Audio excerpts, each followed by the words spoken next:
Welcome back to Motion Boardshop. Today we are interviewing Maryhill Ratz, chairman of the board, Dean Ozuna. It took me a long time actually to realize that your first name wasn't Dino.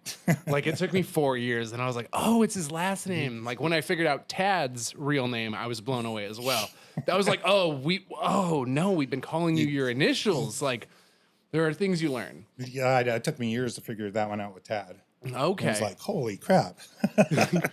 I felt like I had learned something that I wasn't supposed to know. It's like, you know, like if you find out like one of your uncles has like a toupee and then you're just not allowed to talk about it anymore. Like it was one of those like, oh, it's a secret. So what great timing. Thank you so much for coming on. Thank you so much for doing a lot of the things you've done. We just kind of talked about this, but I don't know if I would have stayed with longboarding if it wasn't for Maryhill Freerides. I like really have gone to a lot of them. They have been a huge part of like the people that I surround myself with and like how I plan my year. And I just wanted to say like, thank you. Like, thank you so much. Cause I've organized small events and they're a pain. And so I see like a well-run big event that happens all the time. I just assume it's effortless for you. Yeah, absolutely. You know, it takes no work at all. I got my minions to do all the. Yeah. There's no stress. There's no stress. Okay. Well, part of what you've done, and I got to return the thanks, is, you've put in a lot of sweat hours throwing hay and other things for many, many years out there. I was broke and you were so nice. I mean, I don't want to like give you too much of a back massage this early. I want to spread it out, but, I was broke and I was like, hey man, that's a lot of money. And you're like, well, there's these really heavy hay bales that are not going to get on the hay.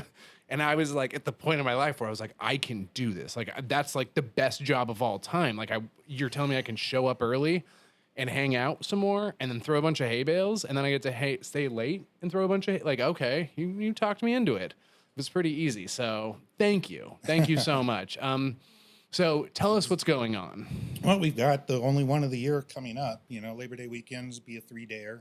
What are the dates? That is the 3rd, 4th, and 5th, I believe. That's Saturday, Sunday, Monday of the holiday weekend. So perfect. Don't know if the Canadians will make it down. It seems to be some problem with the border with everything going on, but we're supposed to be open up. They've got concerts going and everything else, so I'm not anticipating too much of an issue. Yeah, we're not doing anything special. I mean, if there are people that need or, immune compromised or, need some special assistance, we'll always do that. But as far as the general, population, that's... Yeah, if you're healthy enough to skate down Maryhill, you probably are okay. And there's enough sun out there to hopefully, keep people apart. You don't want to be in close quarters when it's 100 degrees. Well, except for that minor U-Haul ride.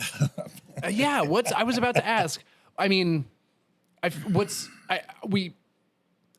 U-Haul. I would say that's the closest you have to get to people. But what's the proximity on that? I mean, most people, it's like, hey, if you're vaccinated, you're at this point Washington's about to open back up, right? Yeah. So if that way I look at it is, you've had your chance. Mm-hmm. The only people that I understand that are really at risk now are those that are going through cancer treatment or having some sort of autoimmune compromise. Yeah. And if someone's like that, we'll make room for them and find there are ways we can get them up to the top of the hill. Someone's got a truck. We will give them a sunbrella and a truck and be like, yo, the back of this truck is all yours. You don't have to get near anybody. That would be awesome. So that is good. Are there any things that like you're nervous about other than like just doing an event again? No, not. Doing the event, honestly, I'm scared that the Sunday and Monday people are going to start getting hurt because we're all we're not in skate shape. We've been, I don't know about that. Some of us are in less skate shape than others, okay. And I'm anticipating, after 3 days of solid riding in the hot sun and the camping and everything else, that there's going to be some injuries on the last day. Just because of fatigue. Fatigue. Yeah. People are going to get all gung-ho on Saturday, play hard Saturday night, come out again on Sunday and start dropping like flies. And so, so it's 3-day event. And so it's going to be Friday, Saturday, Sunday. Yeah. Friday is going to be and what are the hours? Is it like 8 hours each day or? Yeah, it'll be the usual 9 to 5. Oh my goodness. So yeah, for sure, definitely Sunday. You're gonna start to like see them. You know, we'll place bets because that's what friends do. Like, who's gonna be the first one to go down? Just like looking at people like your legs shaky, like trying to get on the back of the U-Haul. So 3 days, Yeah. 8 hours each day. Yeah, it's a little different. Normally it's just the 2 days, Saturday and Sunday. But we thought, because it's the one, we had this weekend or we had the last weekend in September. And we thought since we can only do really one event this year, we thought we'd do it a 3-dayer. Well, I've always said never half-ass two things, whole-ass one. And so I think that that's good. And that's why I wanted to have you on as well, because if you're doing something, I'd love to promote it because there's so many. I mean, it's awesome. This is going to be one of the first events that's happened in almost a year and a half. Yeah, Right. Yeah. And so I'm very. Actually, I don't know of any others, from coming out that any big events. There have been some smaller slalom stuff and. Some outlaws and stuff, but I don't know if there's been any major event yet. Yeah, something like this. Quick question. The price has gone up, but you just were alluding to something and I had to make you stop. Is there camping on the hill now? There is camping at the bottom of the hill. Okay, so you have a 3-day event, and for 2 nights, Friday night, Saturday night, there is camping available. Friday, Saturday, Sunday night, camping's available. Oh my goodness. That is amazing. So, yeah, that's a big deal. That saves so much money because, I mean, if you, for example, you can either pay to camp down at like the KOA or you can go to Peach Beach, like further down the road. But I've always said like Peach Beach is great because everyone shows up there. And if you have the camping at the bottom and you have that assigned camping site, like I think it's going to make the event that much more inclusive. Well, we got to thank Bunny for, the property owners for letting us do it. We're going to get it all cleaned up and mowed down and everything. But, the bigger thing was for years we'd been getting complaints from the Department of Natural Resources in the Dalles because the people camping, there have been fires that have been, nothing has been caught out of hand and trash and stuff. I have a ticket for setting a fire. And I didn't start it. I just took the hit. But yeah, what they never complained about was frankly all the poop.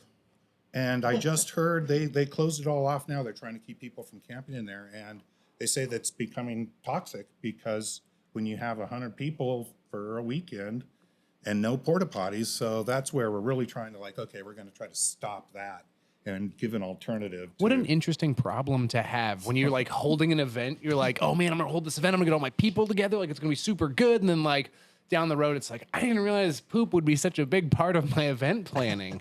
And so that's what it is. It's and when I first started this, the campgrounds were really quite out of hand, and I didn't want to have to supply that and then have to police that. Things, not that things don't get crazy now, but boy, those the old antiquing days, man, those were some wild times. The campgrounds, that all started up in Calgary with a pancake mix. Yeah, pancake mix and leaf blowers, like stuff like that. Yeah, you load a leaf blower up with like pancake mix or a soup and just like open someone's tent up and just like turn the leaf blower on and just poof. Oh yeah, totally. I mean, it's of many things. There are a number of things that I think are great about Canadian events. And I think that, I'm excited that you're doing the camping. I hope that I don't know if you've ever been to Danger Bay, but Stryker does a really good job of delegating his policing so that he can not be the police. So I would potentially encourage that because you don't want to chase a bunch of 16-year-olds around. Yeah, No, you don't. It's hard enough. We're actually seeing what we can do with entertainment. Not sure what's happening on that front. Some sort of evening entertainment. Yeah. Okay. It's got to watch out for fires. It's going to be pretty. I'm going to come up with a big list of do's and don'ts to make sure that we can try to stay safe and be able to do it again. Yeah. So. Most importantly, something that got brought up as well is, somebody had said this. I don't know if you know this. I'm a huge disc golf nerd now. Like it's bad. And a couple people said like, yo, if they do camping on the hill, I'm going to bring a disc golf basket so that after the evening you can play glow disc at night. That would be awesome. So I'm just bringing it up to you and saying, is that something that would be okay? Killer. No, that'd be awesome. Okay, so we'll bring a bunch of baskets out, and we'll tell everyone to bring the glow discs, and we'll make it all happen. It'll be good. So Monday there's gonna be nobody riding. Just everyone's playing disc golf. I mean, no, at night, because you can get glow discs. You shine a light on them, they'll stay lit. So when you're at Maryhill at night and you can like throw them, they're super easy to find. And there's nothing at Maryhill really to like lose a disc on, to be honest. No, just some deeper grass and the stuff that hadn't been mowed. But. And yeah, that's good to go. So that I think. I'm just gonna say it. I'm super excited. Like I'm like giddy excited. And when does registration open up? What is it? July 1st, 10 o'clock. Okay, perfect. So this podcast should be coming out right before then. Mm-hmm. Yeah, we do have a dilemma. I'm not quite sure how to deal with it because you're going to crash your website for sure. Is that what's happening? Do I pay you now? Do I just slide you this under the table? How do I get you the money? Well, that's certainly part of it. People are antsy. They're gonna. It's gonna sell out. We anticipate it selling out. But I don't want to. I don't want to necessarily close off all our Canadian friends, not knowing that right now the border's supposed to open on the 21st. But does it? Or so do I sell them tickets now and refund it if they don't open? Because who knows what's happening with those guys. Once again, you're like, I just want to throw a longboarding event. I didn't realize this was going to be such a big part. Like, people never underestimating everything is like the main thing that I've always made the mistake of going into this event. I don't know what to do there. I would say the inner person in me is like, take their money, apologize later. Because it's like, hey, if you're like, yo, I sold the event out to Americans and like now it's open, you're going to have a bunch of Canadians that show up anyway. And then you're going to have to be like, well, damn. So I don't know what the right answer is, but I would say if you can take their money ahead of time and apologize later, maybe that's the right way to do it. Maybe that is just to make sure they have a spot. I'll be able to get rid of the, resell the stuff. Yeah. And how many people do you imagine will be there? God, the staff has gotten so big. We have about 50. Miles manages a staff of about 50. My goodness. Did you see Miles is he got rid of the hair. Yeah. Oh, I can't. Yeah, I know that's tough to see going through. It's like, holy crap, at that age and you're everything. And I mean, the type of cancer that he has is just like pretty unique. And then also just like, dude, you're too young. Like, you're too nice. I've always said this. Like, you can't be too nice because cancer binds to those nice cells. Like, everyone I know who's nice gets fucked up by cancer. So I've always thought, like, double-edged sword. So he'll be out there, but hopefully he'll have all the background work done. Yeah. And won't have to do anything. Management. Miles is management at this point. Because... And this is Miles is like, would you say your right hand kind of like? No, absolutely. For the day to make sure that the hay gets out and the corner workers are set in place. Mm-hmm. God, that was the bane of my existence for years. Yeah. What was the corner workers? How come? Because it was just hard to get people to commit. And I had a lot of other things that I had to, be doing. And so it ended up like, hey, I'm on the corner 5. I got to go home, and we're getting and I got to run around and try to scramble somebody. I had to watch. Oh, there was always something. It wasn't at all as organized. Miles has really come in and organized schedule, things. Yeah. Crack the whip. Well, okay. That's good. And is that exciting for you to like be able to like kind of delegate some of that responsibility? Oh, it's awesome. Especially having gone through, done all of myself. It's nice to have someone I know that can, knows what's going on and can take over and be able to run things like that. Yeah. Makes my life a lot. It makes the whole event go so much smoother. Oh, yeah. Because, I mean, he's doing all the corner workers, all the hay, and then, yeah, that's pretty much. Because I remember him coming around and cracking the whip.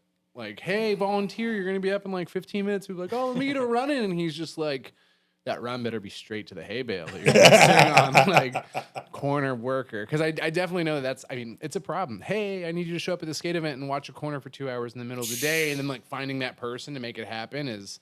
Oh, that's ridiculous. Oh, it's tough. Which is why it's much easier for a free ride though than trying to put on a race because you don't get any riding time at a race. Yeah. So explain when you were making. We have so many things to talk about, but I'm sure we could bullshit about the nuances of event organization for hours. I have so many questions I want to ask. So I'm just going to ask them out of order and we'll sort them out later. Why Maryhill? Why did you decide you were going to hold an event there? Is there anything special about this road? like that? You like how deadpan that was? I felt like I really did a good job. Is it a straightaway? What's it about? Because I've always said, and this is a compliment to the road itself, but like if Maryhill teaches you anything, is you can hold an event anywhere because like people will fucking show up in the middle of the desert for this place. Well, yeah, you know, but Mary's pretty special. Yeah, I don't That's think the people road, would just- the road. itself, and God, she's getting old and getting some wrinkles. I was about to say, Getting a someone little fur. She needs some shaving and some of the cracks. I heard that Lima was talking about how rough it was, and I was just like, it's fine. Like as long as there's one way to get down the hill, like You say that until Monday comes around and you're like, you obviously don't see me skate. I skate all the runs. Like I am loose. I am not tucking. I'm hanging out in the back. I like to refer to it as not putting myself in danger. Because a lot of people like to bump draft, and I'm sure you've seen it. Like I like look at Lee, and he's still like mixing it up with people, and I'm like 100 years younger than him, and I'm like I don't want anything to do with anybody. Like I just like me hanging out in the back. Like oh shit, someone gets too close, I foot brake to a stop and get off the road and like wave them through. I'm nervous. Like I've crashed there a couple times. Have you? Oh yeah, I've gone through a lot. Wrist, the femur, actually hairline of the femur once. That was annoying as hell. Pass. Yeah. Where was that? And I was at actually it was there was someone who was carving up, just not racing, and Shit, that sounds like me. happened to get in front of me, and I tried to spin around and pass him, and missed, and went down. Oh, what corner? This was going into corner 3, so right at the very top. Oh wow, we're talking like the very top. Like, Yeah. is that like the Patrick Wilkinson corner? Would you say? I know that I hate to refer to it as that, but that's how I refer to it now as the Patrick Wilkinson left because like he just like got tangled up with someone and had a really bad fall there. It's like that one did it to you, and that was a hairline fracture. Yeah. Oh. It was frustrating. So, but that's ankles, knees, scapula. I got the scapula up in Calgary. Oh, your scapula, just to be correct, is behind you. The big it's one like the on the shoulder shoulder blade. blade, How do yeah. you break that? That's a good question. I know I was coming out of one of the turns, and checked back to see I was in the lead. Checked back. I thought I'd finished the turn, but apparently that last hay bale had other ideas. And I woke up in the ambulance. It knocked me right out. Oh, you just took a 5-minute detour from life. Oh my, I'm so sorry to hear that. There was some kid behind me. I don't know. So, I was younger dude, and he's like, "God, you old men hit the ground hard." It's like you big guys go down. Yeah. Oh, dude, that's man. I fall so bad. I put so much surface area on the ground when I crash. Like it is so bad. So, but I mean, I'm sorry to dissuade you from talking about all your injuries. Why Maryhill? Is it special? You said it's like the road's in rough shape, but I mean, that's coming from like a pavement princess point of view. No, it's still because people who show up are like, "Oh my god, this is what you guys skate," and you're like, "Yeah, it's fine." Yeah, we discovered it after right around the time of the first skid road, Which was another race in Seattle. The Red Bull. The first skid road, we were out there, and that's where I met Bryson. And started getting interested in, bought a deck from Wilcox, a DH race that was made in his bathtub. A prototype DH race. I still have it. There's a DH race on the wall over there. That's the first board I learned how to stand up slide on. So like I have a soft spot in my heart, and I don't know if it was a good board, but it's soft spot in the heart. But that was, and then from there we went on to the place at the time was the NCDSA website. And discovered this, they'd had races down here at Maryhill. And it's So you didn't know that there were races going on at Maryhill? The first race was right about the time I started getting back into skateboarding when I heard of the California West Seattle event, Red Bull event, which was 2000, I think. And then the first Maryhill and I believe, the first Maryhill and the first skid road was 2001. And we were started going down there probably August to September of 2001. Okay, so when you found out about it, was it a big deal to you? Were you like down there frequently? Oh, God, yes. That was a huge deal. And the first time me and my brother went out there alone and did the shuttling, which you can't do anymore because they get the guy with the sidearm out there to keep you off the property on the top. Oh, yeah. But you used to be able to park at the top and park at the bottom. And so you just like park at the top, you ride the top section and then come down. Has there ever been we'll get to that later. So you drop in off the top, you do a little bit of that dirt road slalom, and then you actually hit Maryhill. So Yeah, the first time we did it explain was- that to people who've never been to the hill, because I'm trying to get people who have never been to the hill to be like, this is the thing to do. Like I tell people, if you haven't skated Maryhill, like have you really skated? Yeah, the top of the road certainly isn't. We don't skate it now. It's private property, but they repaved the road about 20 years ago up to a certain point. Mm-hmm. We run the shuttles up to that point, but when we were discovering the hill and getting out here and doing it, you were able to run shuttles up to the top property, which is another 1.5 miles of road that nothing's been done to it since '63 or so when they made the highway. So that's the old pavement, potholes, cracks. It's pretty brutal, and I think more accidents happen there than In the actual road itself. than the actual road itself. Okay. So is a dream for you? Would it be one day that you could that the road got paved through some means? That's that the museum is actively working on acquiring the rest of the road. That would. First off, how do I support this? Because the thing that people who don't know is if you make the top of the hill skatable, there's a drift involved, which means people are going to smoke wheels, which means now I'm financially invested because of this. I'm just looking out for myself. I don't want to be selfish. I just want to provide the best riding experience possible. So how do we make this top part happen? Because I've skated it 2 times. Once at night, which if you get the opportunity to, you should totally skip it. I was driving back from Portland, and I had to go to Ellensburg, and I was just like driving by. It was a nice full moon night, and I was just kind of like, I wonder what it's like to ride this top section at night. And that is a horrible idea, so don't do that. Yeah. And the second time that I rode it was in the day, driving down to Bend, and I rode the top section, and it was just like, this is awesome, but it needs to be repaved. So that is, and this is like probably 10 years ago now, because I've really have only skated it at Freerides because it's so convenient. Like, frankly, that was part of the point. In talking with the museum, they were getting nervous of having so many hikers and people just come out and ride the hill. Particularly with the Fuck the Rain tour way back when. Then they realized that okay, well, if you could put on an event so it makes it convenient for them and it's safe, maybe they won't come out. So it fill that role exactly. Okay. So, and then back on target. Sorry, I'm a goldfish. I have the world's worst memory. You are going out there. You find it in like August, September time. You said what year was this? See, that would be the first was there. So that'd be 2001 or so. God, that's cool. Okay. I don't even own a longboard at this point. So you are 2001, you're going out there, you're like dropping in from the top section, you're doing those shuttle runs. What shape is the road in? Is it like paved from the good spot from where it is now down and it's like butter smooth? Yeah, it was pretty freaking smooth. There were really no cracks. He had the water bottle that was embedded in the second repeater. It now has the patch on it, that patch. On the inner part of the right, on that corner, right? Yeah.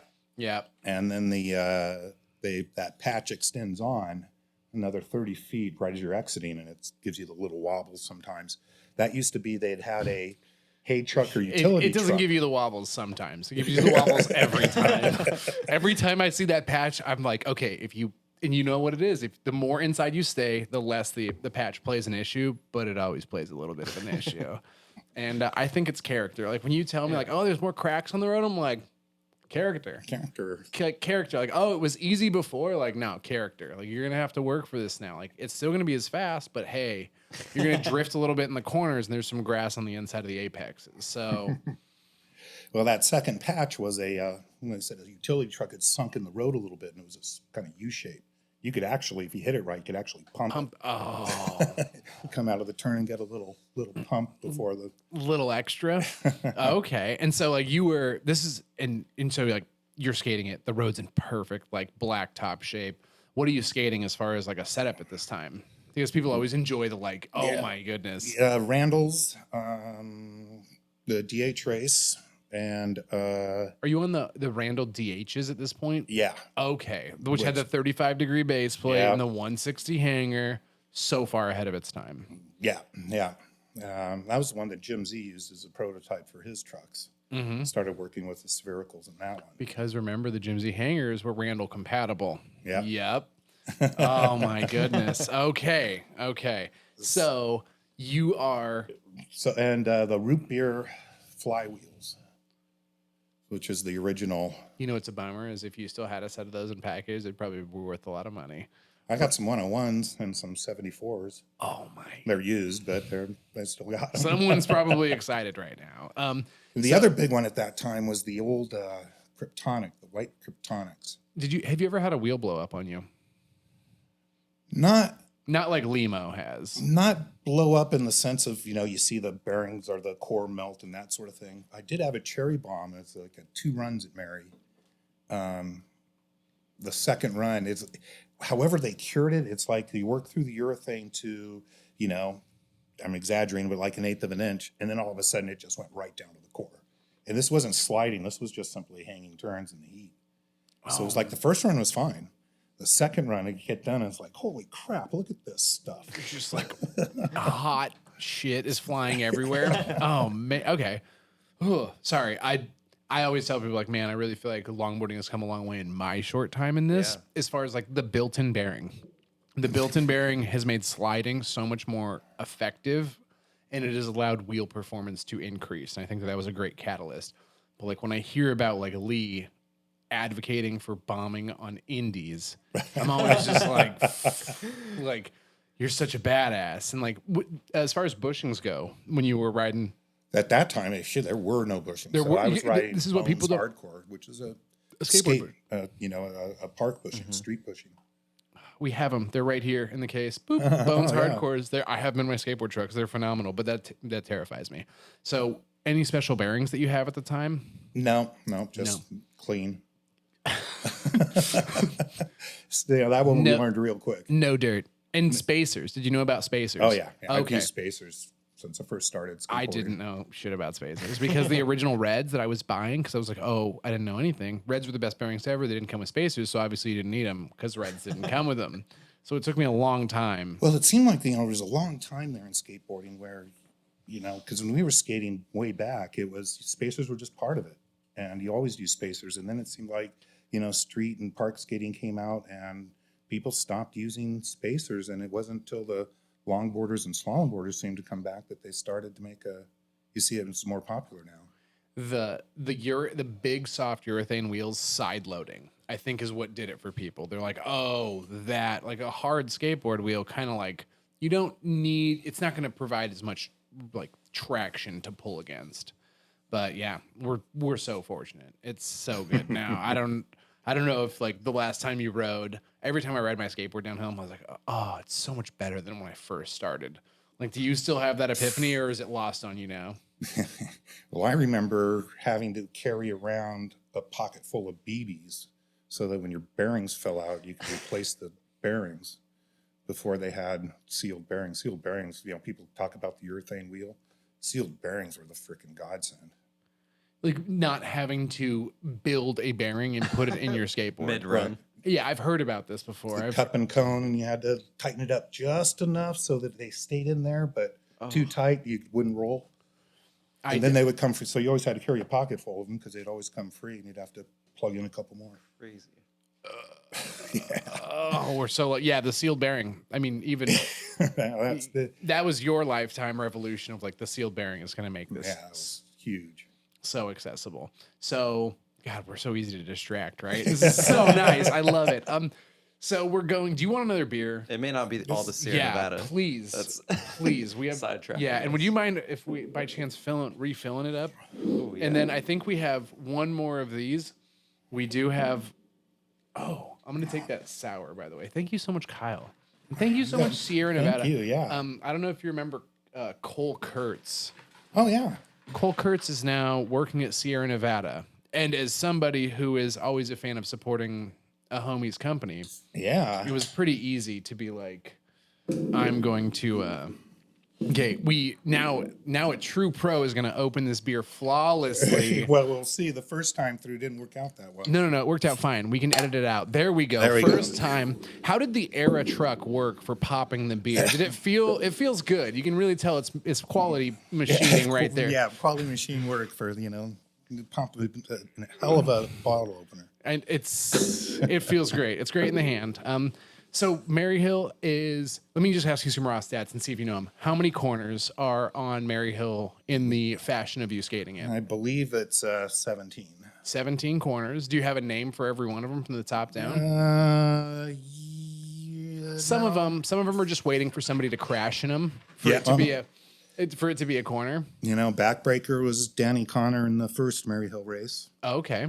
He went off and broke his back there. And Cowser was my brother. We used to shuttle, and the person shuttling would stop at the overlook, watch the other guys come down and whatnot. And the brother saw there's a herd of cows in Cowser before it was Cowser, and myself and Sean Carroll were coming through. And so you drop everyone off the top, come back down to the overlook, watch the run go down, and saw cows, you guys bombing into them, and you're just like, oh, no. And so that's where he was like, oh, yeah, Mr. Cowser was out there bugging you guys or whatever. Made some post on Coast Longboarding years ago. And it's Cowsers. And now it's Cowsers. And then, okay, Backbreaker, Cowsers. Yeah. Obviously, the final turn, the last. We're just waiting for someone to crash there. Oh, God, there was one year, Joe Lim, the Timeship Racing, put on a race there that had a headwind. So it's really strong headwind. So that's a tailwind going into that last corner. Yeah, and people were dropping like flies, man. I had never seen so many people wreck in that final corner. You've skated the hill a lot. Yeah. A lot. So we're going to get back to the road stuff. But headwind or tailwind, what do you like more? And we're talking raging. I'm not talking like a minimum one. I'm talking about like people at the top looking around like, like they're going to try and jump off a bridge. I think that I like the if it's a raging headwind because it doesn't happen that much. Yes. And it makes it some of the turns. And it seems like in knowing the velocity of the wind, and this definitely makes a difference downwind, different turns, especially if you're racing, you're going to draft and pass at slightly different places depending on how strong the headwind is. Because it's going to swirl around the mountains and you catch certain people in certain places. Because like in those raging tailwind situations, coming out of like some of the repeaters, especially going through ambulance is a bad one. Going into spaghetti, depending on how much of it's getting blocked by that hill, and then coming out of like repeater 2 and coming out of Cowsers, you can have some really big headwinds, especially like slow yourself to a stop headwinds. Like I've definitely been in a position skating there where you're like, well, and that's where you time your passing. Exactly. If you've got the tailwind, really raging tailwind, you come into ambulance. You don't want to be in the lead once you make that 90-degree turn. Yeah. Because you got a headwind, so and you're going to be slow. Yeah, you're gonna be really slow. So I've always said this as well. I love a super fat headwind at Maryhill because it slows everyone down in the front because all the straightaways point downhill. So anyone who's light who can pass you in the corners, you can immediately catch. And then in the tailwind, it's terrifying because then everyone's going the same speed, which is fast, and tucking and standing up doesn't slow you down. So if you're standing up and you're a large dude like myself, those corners start to get really iffy. And especially when you have like 4 people around you, you're just kind of like pre-apologizing going into it. Like, hey guys, I'm really sorry about what's about to happen. Like I wouldn't be here if I was you. So I've always loved the headwind. The tailwinds though are definitely more common. Oh yeah. And it's at first those repeaters, that first one especially, it's the exiting the repeaters not a problem if you could make it. I always, those repeaters have taken me out numerous times. That's your spot. It probably is, yeah. Repeaters? Yeah. If I had, I honestly, I couldn't narrow it down to just one. I was gonna say I've put so much work in on every one of those corners. It's just absolutely heinous. So I'm just going to jump back in on this. It's 2001. Did you know when you skated it for the first time that you're going to throw the most events ever on this hill? Jesus, I had no idea that. Yeah, no, we had no idea this was going to happen. We started it because we had seen it, or heard about it, and saw a picture. Videos on the internet weren't that big a deal at the time. Early internet. So when we first came out, our very first time out here, I was driving to the museum. It's like, that's where I'm thinking it is. And my brother's like, we're driving down 97. He looks over and sees the tree, and it's like, I think that's it right over there, because that's I recognize the tree. And it's like, oh, yeah. So, it was the first time. Cow pies everywhere, of course. What did you think when you saw it for the first time? Like, I know I had a reaction when I saw it for the first time. It was even, before running it and not really knowing or, that level of experience. We weren't really experienced. But coming out and seeing this perfectly black stripe winding down this, brown. Oh my God. It's a beautiful place if you don't mind the heat. Yep. But it is the contrast of like the Golden Hill, the windmills. You're in this gully and there's no reason, but there is a perfect piece of pavement. Oh, absolutely. Yeah, it's kind of awe-inspiring. It's like, oh my God. So when you showed up for the first time, the first time I showed up, I was like, I had an idea. I've seen a bunch of videos. I'm really confident, scared shitless. The first time I saw it, I was like, I'm gonna fucking die. Like, how do people skate down it? And I remember being at the top. The first time I had skated it, I was a volunteer, so I was there a day early to set up the hay bales. And we were up at the top, and there was a bit of a raging wind. And I remember, oh my goodness, it's been such a Adian O'Lean and his buddy, and Michael, and they were both up at the top. And Michael just looked at me and he's like, "What? You drive all the way up out here to stand at the top, or are you gonna skate it?" And I remember just being like, trying to act out the look, "I'm gonna skate it," and I remember like not being comfortable the entire way down, and then realized later on like you get comfortable after a while. The first couple runs, you're kind of like, man, these corners are really fast, but they're very doable. People have said like it's the easiest hill to skate, but the hardest race to win. That certainly is true. I mean, you got to be in good shape, and people talk about weight and whatnot. And frankly, there it doesn't matter. You just have to be, because Scoot Smith, he's not that big. No. And he won, 3 years in a row there? And potentially a different time. I'm just going to hold it up for some of the young people who are racing. I think that there's a more ideal body shape, but back then when there was more of a like... back then I think there was more of an ideal body shape. I think Micho probably had the body shape that's ideal. Oh, he had a perfect body for downhill. But the reason Scoots was able to do that, if you watch him, he never moves his feet.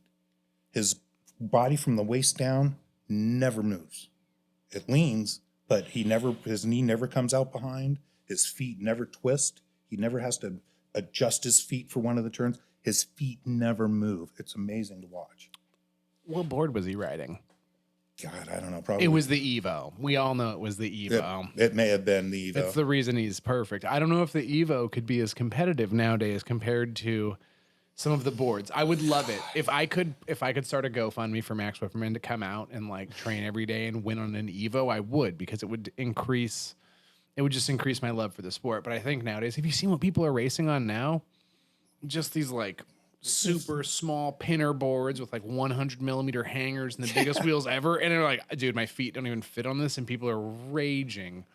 I mean, I guess I love that people are pushing the sport, but I think that there was something to be said when like someone was on a drop through and someone was on an Evo and someone was on a top mount, and like it was just like kind of everyone was just racing, versus now there's like kind of an understood meta of what good product is. Well, and that was kind of the beauty of watching it grow from basically 2001 till now, is watching that experiment. I mean, God, everybody was trying something different. The wheels were different. What were some of the cool things that you saw there that you're just like, oh, is this going to work? Well, that was, when the precisions were the thing that blew me away when I first saw the Jim Z's.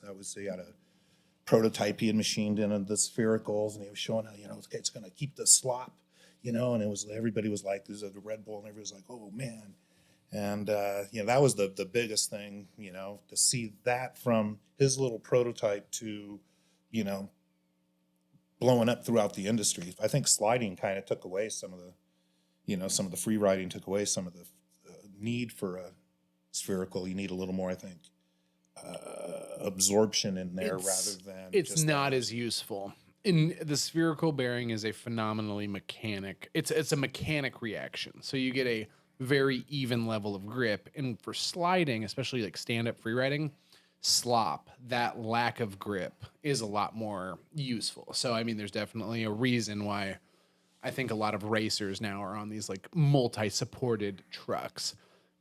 Have you ever seen a Valkyrie? Yo, Kyle, grab this Valkyrie out of here. Yeah. You've been around a super long time, Dino. What do you think about that interesting. bushing seat? Yeah, wow. Right? They're nice. Wow, interesting. Yeah, I'd love to try these. Very nice. All you gotta do is ask. What, What's the science on it? yeah. I'm an idiot. So you're asking And a how do person- these compare? Because I I to like the don't trips and that setup. Haven't seen one up what, close. well, what are you currently riding? I have Atlas. It's a kind of a generic Atlas. One of the guys Yeah. in Kimberly were supposed to make some up, so they had some extras. They gave me that and the Ronins on my luge Okay, Ronins. So and the old bears with the sphericals. oh my god, the Bear Smokies. Yeah. The inline ones. Oh, yeah. Okay. I love that inline. The That's something that hooks stability. up for me on it. I'm not a slider, you know, but that's something when I'm exiting the turn that, inline axle hooks up. There's really something to well. be said about that inline axle. I will say this: the sphericals in there weren't my favorite because you could also replace the sphericals with bushings. And once I figured that out, I was a big fan of those trucks. Unfortunately, the Longboard Society, moved away from that inline axle. And at the time, I was a young, impressionable 20-year-old kid, and I was like, well, I can't be riding this inline axle anymore. But they do work. They're very cool. And that was the first precision truck that I ever saw was a Bear Smoky. And I remember being like, I have to have it. Like, my biggest curse is that when I was a young kid, I was such a gear whore. I had to have everything. And because of that, like, I haven't experienced with everything. What I would say about the Valkyrie truck, having ridden it only one time at Maryhill. Have you heard of this place, Maryhill, Dino? It's got a couple turns. Oh. The first time that I rode Ronins was at Maryhill as well, and I remember being like, Ronins are amazing. They do a very mechanical job of steering, but still having a bushing feel. I would say that what people like about the Valkyrie trucks is that it's all bushing. You don't really have that support pin feel. They're very turny, and they definitely feel, in my opinion, very stable, but looser. Like, you would step on someone's board and be like, this is way too loose to skate it down Maryhill, and then you would skate it down Maryhill and be like, no, actually, okay. It's weird. For me, it's weird because I like to skate eras, because I'm one of those people that doesn't want any. I set my trucks up to slide all the time. So when I go to Maryhill, I'm like, oh shit, I need to turn. I'm screwed. These are the trucks that are the antithesis of the way my trucks are set up, which is super turny, very nimble. And yeah, let me know, because I've got a set in the back that if you want to ride them, I please. definitely want to try them out because that's I'll bring them interesting by. design. Now, are these Spaceable. So those are 130 to 140, but they also make a wider hanger as well. I don't know what. I have 160 to 170. And I like those because 160 you could still downhill grip on, and then 170 you can It's slide. a little on. bit more conventional. I get nervous on those super narrow Yeah, me hangers. too. I'm not.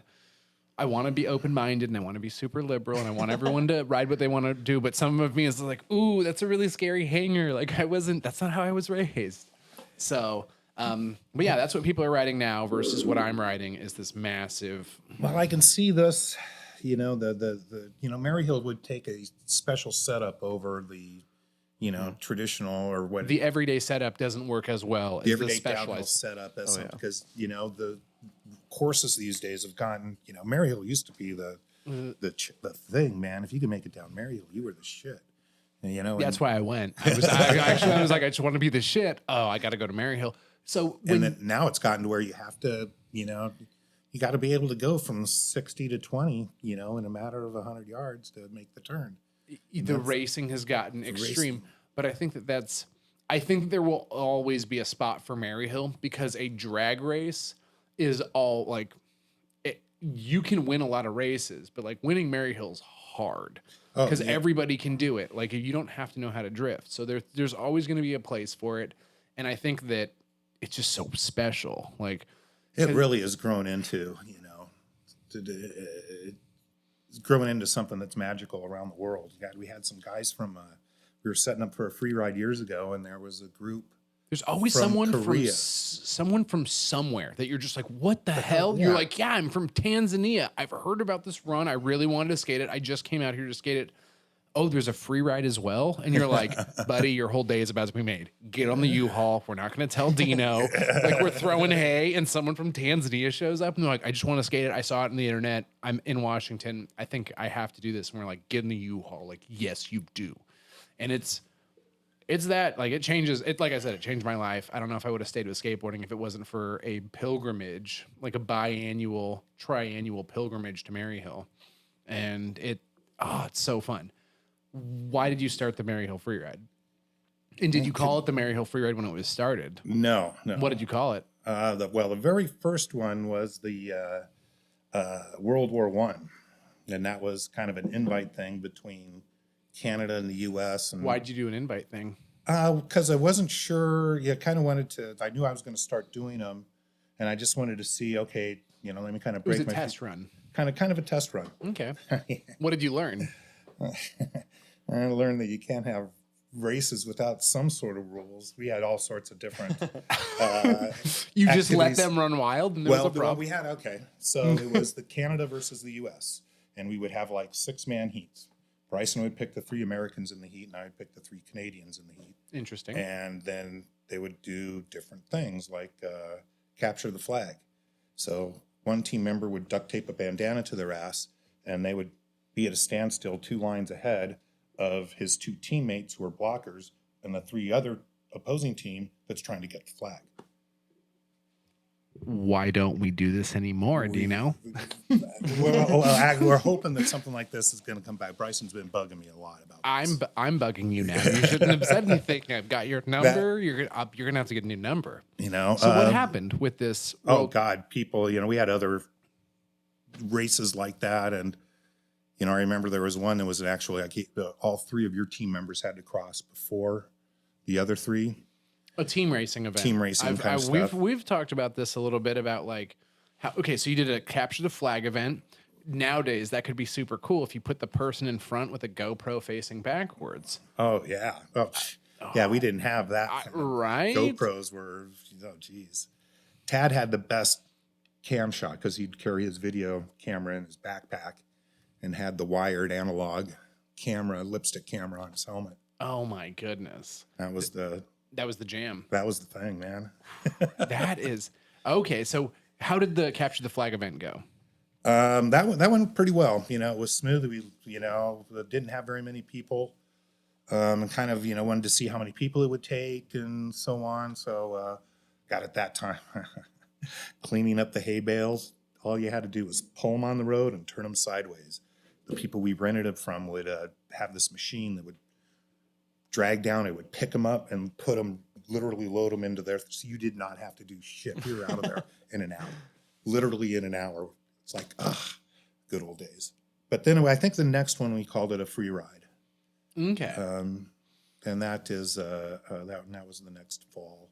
So capture the flag went off pretty well. That went off, yeah. And then team racing, did you guys do it? Everybody on your team had to be 1, 2, 3, or did you do it the accumulation? We did that, and whoever the last person was, we did it both, trying to get the team together. So you had some blocking and some other maneuvering going on, and then the one that was who could get all 3 of their members over the line fastest. And God, we had a couple others, and a couple of them, it's okay. Again, lack of rules, it's, you're at the tree, the start line, ready, set, go. People run down to backbreaker. Instead of riding the road, they grab their board and run down the backbreaker. Is that faster? Yeah, they were getting there right about the same time. I don't like to run. That's why I got into gravity sports. That's a tough one for me. But it was a fun time. That was pretty good. How'd you feel about that when you were like you wasted all your time, you threw this event, and then all of a sudden all these people are having fun, and you're just kind of like, what'd that feel like, seeing people show up to this thing that you told them to show up to? It did, because the goal was the main thing, especially after the first race at Maryhill, $250 for 3 runs. and no t-shirt. Why were there only 3 runs? That was just the way they ran the race. You got 1 practice, 1 qualifying, and 1 race. Okay, so you get 1 practice run to learn all these corners. Your next run is qualifying, and then the run after that is going to be your first heat. So you could go 3 runs and done. Right. Now, I did go 3 runs. That was an expensive. Some people didn't qualify. You could go 2 and done. Yeah. Oh my goodness. Wow. And so was that partially one of the reasons that you threw a free ride? Because that was getting time on the hill was the big deal. And that was the motivating factor. Was time on hill. Time on the hill, yeah. Because I've always, when someone asked me one time, like, how come they're not doing a race there? And I was like, and my response was really mean. I was like, because fuck you. I was like, dude, you just like qualifying takes so long, racing takes so long. Like there are, Kyle, would you mind pulling up a video? I think that's it right there and starting it from the beginning. Dean, are you familiar with the time that a helicopter showed up there? Oh, yeah. Skip ahead like 25 seconds and play that video and tell me what you... This is you. Yeah. This is a helicopter filming you skating down Maryhill, which is an event that you organized. That was awesome. You could feel the pressure from the blades expanding your helmet. Really? Oh, God, yeah, it was awesome. So that was you by yourself getting filmed by a helicopter, which is pretty revolutionary. And then you realized that all these people showed up to skate this run. Like, how did you get a helicopter there? Surprisingly cheap. Pre-drone. Drones weren't surprisingly inexpensive. So there we were. Getting the helicopter is nothing. It was it was $200 an hour, which you spent 2 hours out there. And so that really isn't it. The expense is in the camera gear you need, the gyros and the stabilizers to really get a good video. And so that's where the expense of doing this comes from. And that's what we learned from doing it. Yeah, drones are cool. They get the same thing, but no, they're not this cool. They're not. There was something about having that noise. And the intensity of a helicopter being that close. And you could see if you look the way he's flying, there's road up above. And so when you're down below looking you're up, over the helicopter. You're seeing people above the helicopter and people below the helicopter as you're looking up the hill. The helicopter pilot loved it, man, because he's used to the blue hairs going up and down the Columbia and seeing the dam. And he's like, cool. I get to follow these guys at, 30 feet off the deck. He was loving it. I hope it's like some old like military pilot helicopter guy who's just like, this is what I was made to do. Yeah. This is, oh my goodness. This makes you excited, right? You're like, I made that happen. Like this is something that like, as long as the internet's excited to be out there again. And, God, seeing this, doing this stuff again as it is. It's cool. Become such a big deal. It's such a family. There's so many people that have, I've seen multi-generations come out and do this and enjoy it. Name some of them. And, Pap Dog and his kid. And yep. Then there was, I remember first starting out with. Oh my goodness, you were there. With, I have to atone for this because I have a podcast now. Do you know what I'm going to say? I'm not sure. Do you remember the free ride when it rained? A long time ago. Probably the first one that rained out. 50 people showed up. Do you remember me making an ass of myself? Yeah, actually. Yep, you do. You do. Actually, actually, to your credit, there's a good crash there. Hay bale going down. To your credit, I gained a ton of respect for you for the way you handled yourself. Yeah, you got a little, drank a little too much. And, got a little obnoxious, but you made amends and stood up and acknowledged that and that was because that was pretty shitty. God, look how black that is. Oh my goodness. Yeah, in case you guys don't know, all I'll say is I definitely I had too much to drink. No one was there. It was my birthday weekend. I was a young boy and I made very poor choices. I ended up dining and dashing from a restaurant that day. I did some other nefarious stuff that I'm not proud of, but the next day I like had to show up at Maryhill and pretty much everyone was pissed at me. Like someone had to pay my tab at the Mexican restaurant. Someone else had to like fix a problem that I created. Someone else had to do this. And unfortunately I was very mean to Greg Poprowski, Mike Poprowski's son. And it was one of those situations Well, where I was but, like, you know, again, to your credit, I walked up because to you him were and ready to, you know, I know there, you know, some of Mike- the other workers were ready to freaking, you're out of here, man. Dude, No, that- you stood up.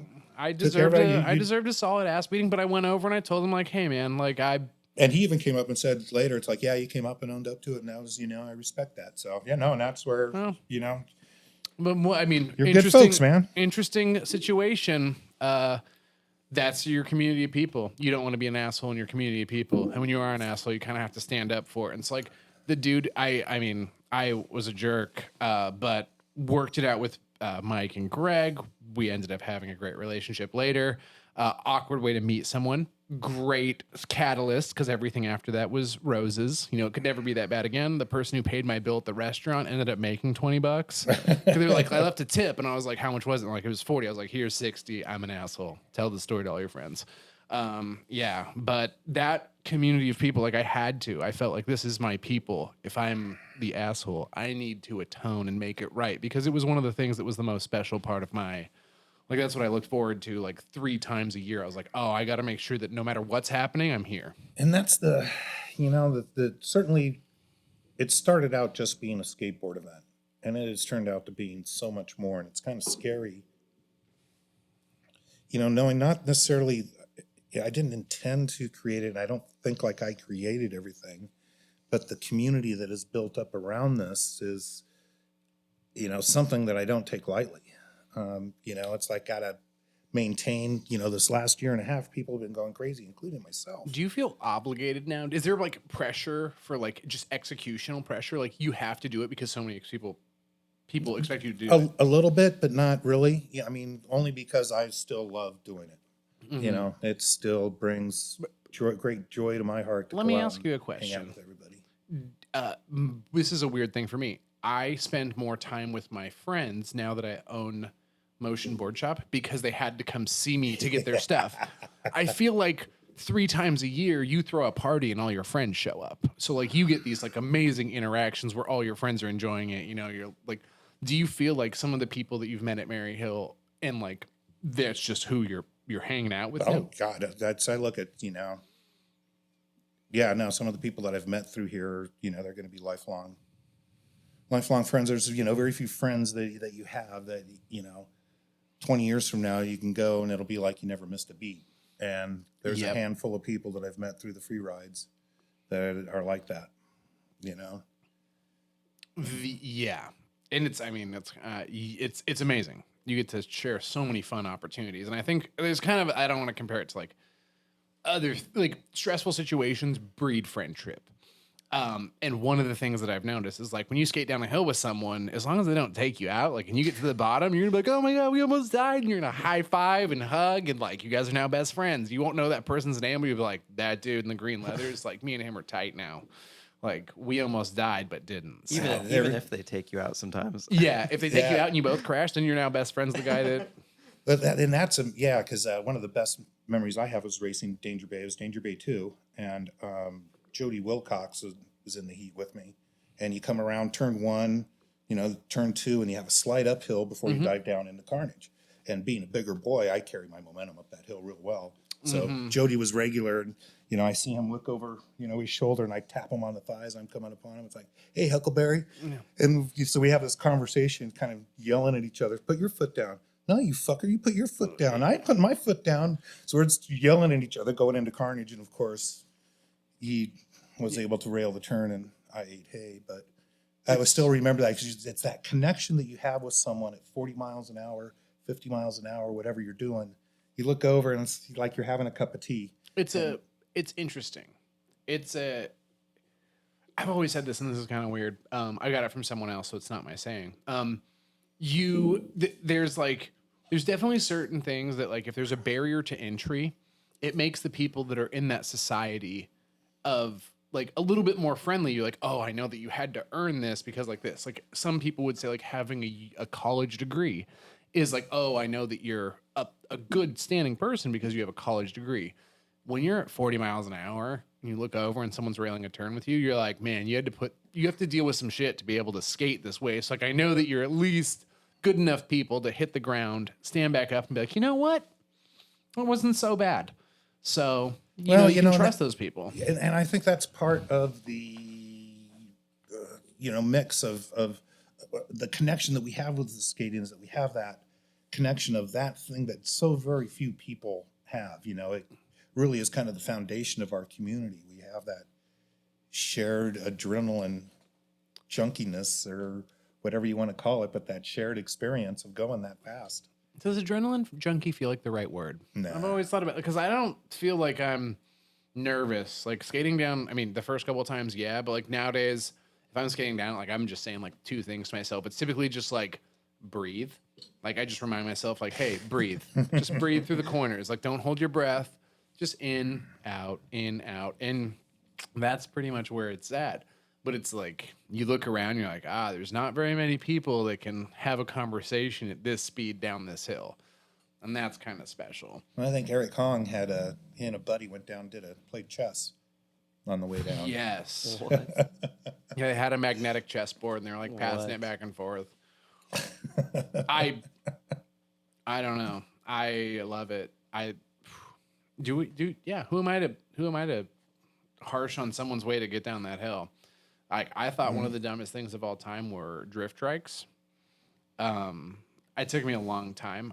Did you know the Perkins family, the Perkins clan by chance? You know who I'm talking about? Oh yeah. The Perkins family, they've been there as long as I have. I feel like That's surprising how long. And they started out skateboarding and discovered the drift trikes. And never looked back. Never looked back. And maybe some gravity bikes along the way and some heinous stuff. But the drift trikes, I was super opposed. I was like, these things are dumb. And then I hopped on one once, and like the moment I hopped on one, I didn't hop off of it. I was like, these things are too much fun. That was something you need to electrify. Electrify the front wheel in one of those and have some fun. I think they've made some. I'm sure you're aware of some of those electric drift trikes. They're pretty cool. But yeah, that drift trikes, gravity bikes, street luges, classic luges, stand up, downhill roller skating, and I think I've seen someone go down on quads as well. And we've got gravity cars. The spec carts actually they're coming back out. We've got the training luges at the Olympic luges. Okay. Trainers there, and I'm actually acquiring some. You saw the race a couple years ago. They had the disabled class, and it's a kind of a upright street luge with a hydraulic brake and a big rear wheel. So I'm getting a couple of those. So I'm inexperienced about that. But I think that we're talking about the same. I think what you're talking about is Candy had one, right? Right. Yeah. Candy has one. Okay. So I got two of those coming. Wow. So hopefully, it's one of the things I wanted to do is to reach out. I don't know if I'll do it for this event because it's just going to be so chaotic and crazy anyway. But I wanted to reach out to the local, physical therapy hospitals and see if there's anybody out there that wants to try it. That's awesome. Yeah, that's very cool. So it's nice having the events and then being able to pick up all these toys to go play on. I mean, crap. What's your favorite way down the hill? Oh man, I have to admit I'm losing my nerve a little bit. But standing up down that hill is pretty nerve-wracking. Yeah.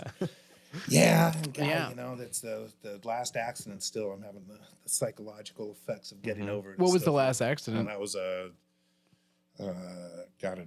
last Festival of Speed, I think. No, it was the first time that I put on the race there. And I broke a hip coming into Cowser. So I got a big old metal bar in my hip and broke the collarbone. And a collarbone hip. Yeah.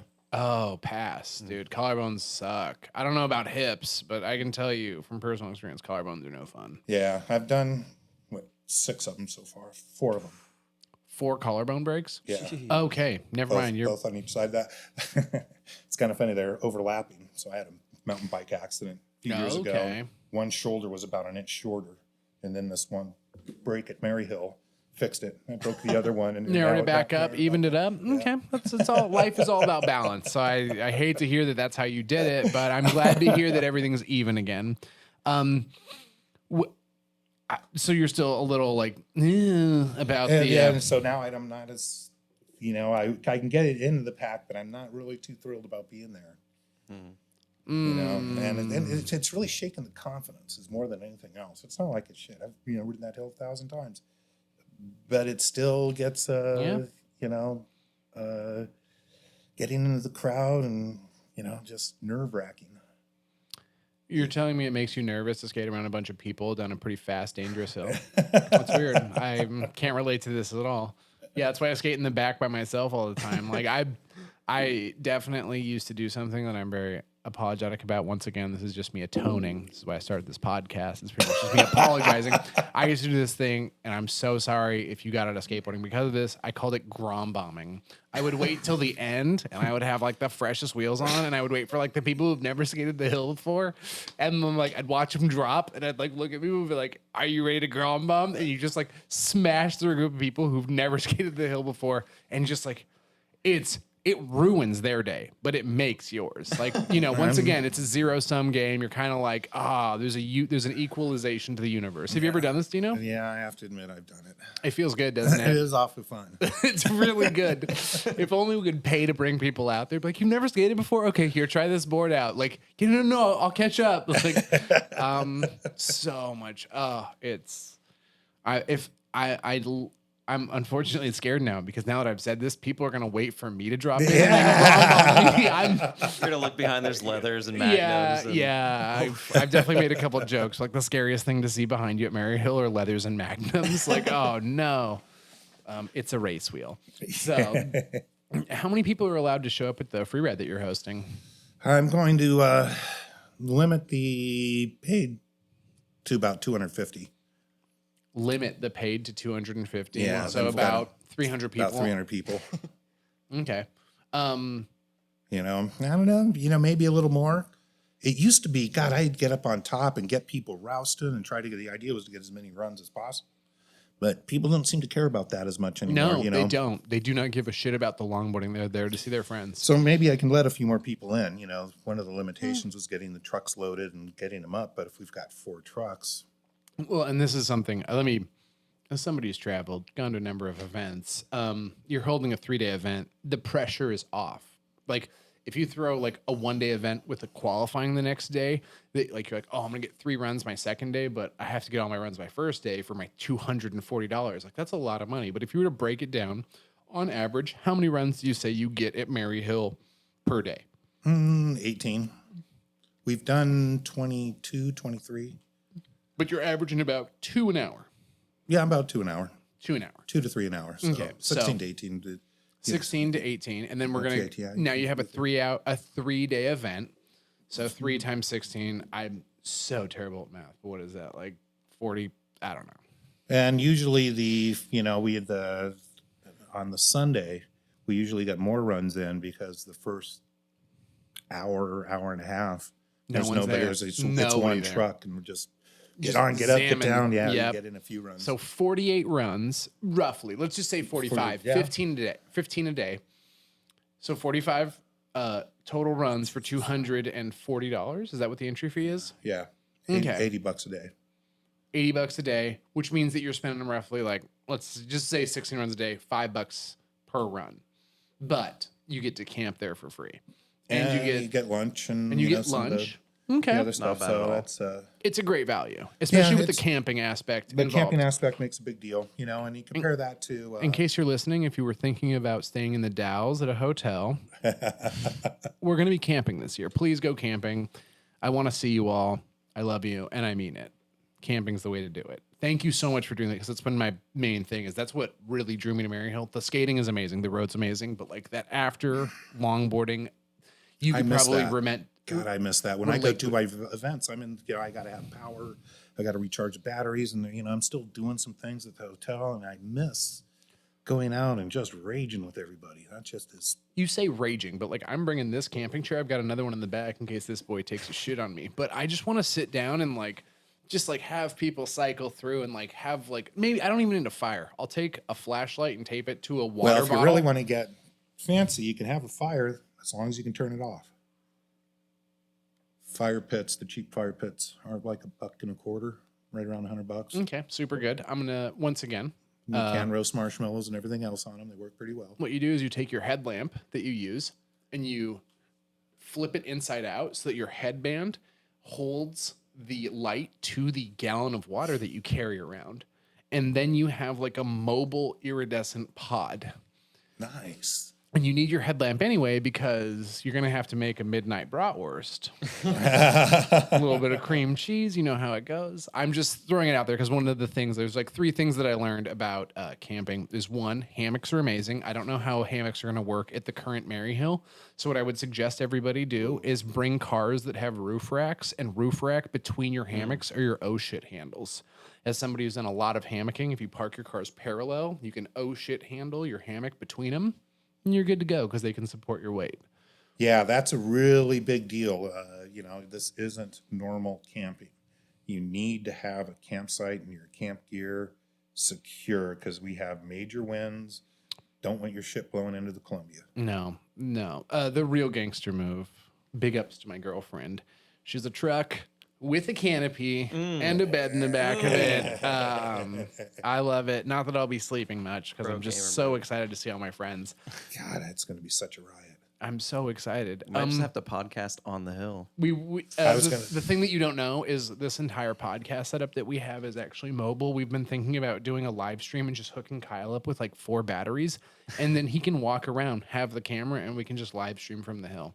Well, that would be great. That'd be awesome. I was going to say you got to bring this stuff because you're going to come across some people that you're going to want to talk to that aren't in the Seattle area that you can't really get a hold of. Well, that's exactly what we were saying is because like, I really want to do a podcast and someone's like, oh man, that'd be super cool. It's like, no, you don't understand. Like, I'm going to put this lav mic on you and we're going to take like 2 or 3 runs and we're going to hang out at my car and we're going to, do what we do. And like it, and then we're going to go back up the hill. And what do you think about this? And I'm very excited about this because I think that would, some of my favorite things are talking in the U-Haul. Like the first time that I met Zach Madem was in a Maryhill U-Haul and he was bullshitting about bushings and I had just bought some of his bushings. So I was totally on his team and I was like, this guy knows what he's talking about. Like you're going to want to stay tuned, everybody. Like people are talking. I'm like, hey, when Zach talks, you shut the fuck up. Okay. He's got some real knowledge. He's made some bushings that make it easy to downhill. Like that is, I've met so many people at Maryhill because of exactly what we're talking about. So 3 days. The dollar per downhill, the DPD, is incredibly high. You're missing out. Like you could definitely pay more money for less runs, but that's not what Maryhill's all about. Well, so, you got to figure you get as many runs, if not as many, at a ski area on any given day for your same $80. Yeah, for sure. Oh, whoa. Hardly. No way. Ski area is way more expensive. Sorry. They're $100 a day and like 15 runs on a Saturday. Like, Ooh, that's no pushing way. Not a chance. Like, I don't know if you know this, Dino. I fancy myself quite the lazy guy. And I snowboard a lot. And like, dude, 15 runs on a Saturday, I'm going to say is impossible in Washington unless you're like riding the magic carpet. But like, like to be at Maryhill. And the other thing is like, you were chairlift rides uphill. You've snowboarded, you snow skated, you get it. It's the best thing ever. Imagine if your chairlift could hold 85 people. Right? Like how much better would that be? So I'm super stoked. Is there anything about the free ride that you want to like draw attention to? How excited are you about? Is there anything in particular that you're like, yes? It's just, again, seen so many people that I haven't seen in frickin', since this 2 years now since we've had an event. And yeah, that just is way too long. It's become such a big part of my life that, I'm really jonesing, it's really going to help with some of the depression and stuff. And have you, oh man, it's tough. This last year has been brutal. Oh yeah, it's been exceedingly hard. And so that's why this is an RVOD for that reason. Talked with Betty and she wanted to, make she sure said that it was okay. Mm-hmm. So that's to help with, people who've been struggling. I can't be the only one, Mm-hmm. I mean, Wow. Yeah, no, my week is sucked. I just had to put my dog down. And my guinea pig is super sick right now. So my life sucks at the moment. Yeah, and I that's just horrible. walk around and smile. I'm like really looking forward to Maryhill. It's definitely one of the things that I'm super stoked about. I want to get back on target with like getting there. How did the First World War gets done? You've done Capture the Flag, you've done team racing. Are there any other events that you were super excited about? I'm trying to remember what other ones we did. I know I have got a couple ideas for the next one, and that's the best that I want to do. You got to wear pucks, and you have to the watermelon relay. You got to transfer the watermelon between 3 people on your team without dropping it. Ooh. But you got to have pucks. Wait, run this. So you gotta get Watermelon relay. So you got to start. Everybody starts together. Mm-hmm. You know, and one person has it, and you've got to transfer it back and forth. I don't know, maybe 2 times each or something, without dropping it. Why a watermelon? Just because it's fun and messy. I was about to say something other than a watermelon because like the mess, but I think the watermelon is super good. I would be so nervous to go through a toe side corner at speed holding a watermelon too. That sounds right up my alley. And it's not like you're holding it with your hands. You're holding it with pucks, which you can't really do. Yeah, and your gloves are slippery. And there may or may not be some watermelon on a corner that you're approaching. Yeah, okay, a watermelon relay. I love it. I think the Capture the Flag 3v3. That's a big one. That's super exciting, especially if you could GoPro people. Now everyone's got GoPros, so that's super exciting. The other one that I had always talked about is that team racing. I'm interested how that worked out because I was always like, we should do team racing here. Like, you just have to have the highest cumulative score as far as like first place gets 1 point, sixth place gets 6 points. Would you be comfortable racing 6 or 8 or 10 people down the hill? I'd be comfortable racing. I mean, didn't you just run like 150 people down the hill? Hey guys, there's a helicopter, so make sure to get nice and close so the footage is good. No, and that's I could totally see that having however many people. I'm not racing it with 20 people, but if somebody else wants to do it, that's fine by me. Well, damn sure spot a corner. Yeah, dibs on repeater 1. So, oh my god, I'm so excited. Do you want another one? We've got so many cold beers. Dino, we were just talking about the fact that you used to work at Snowbird.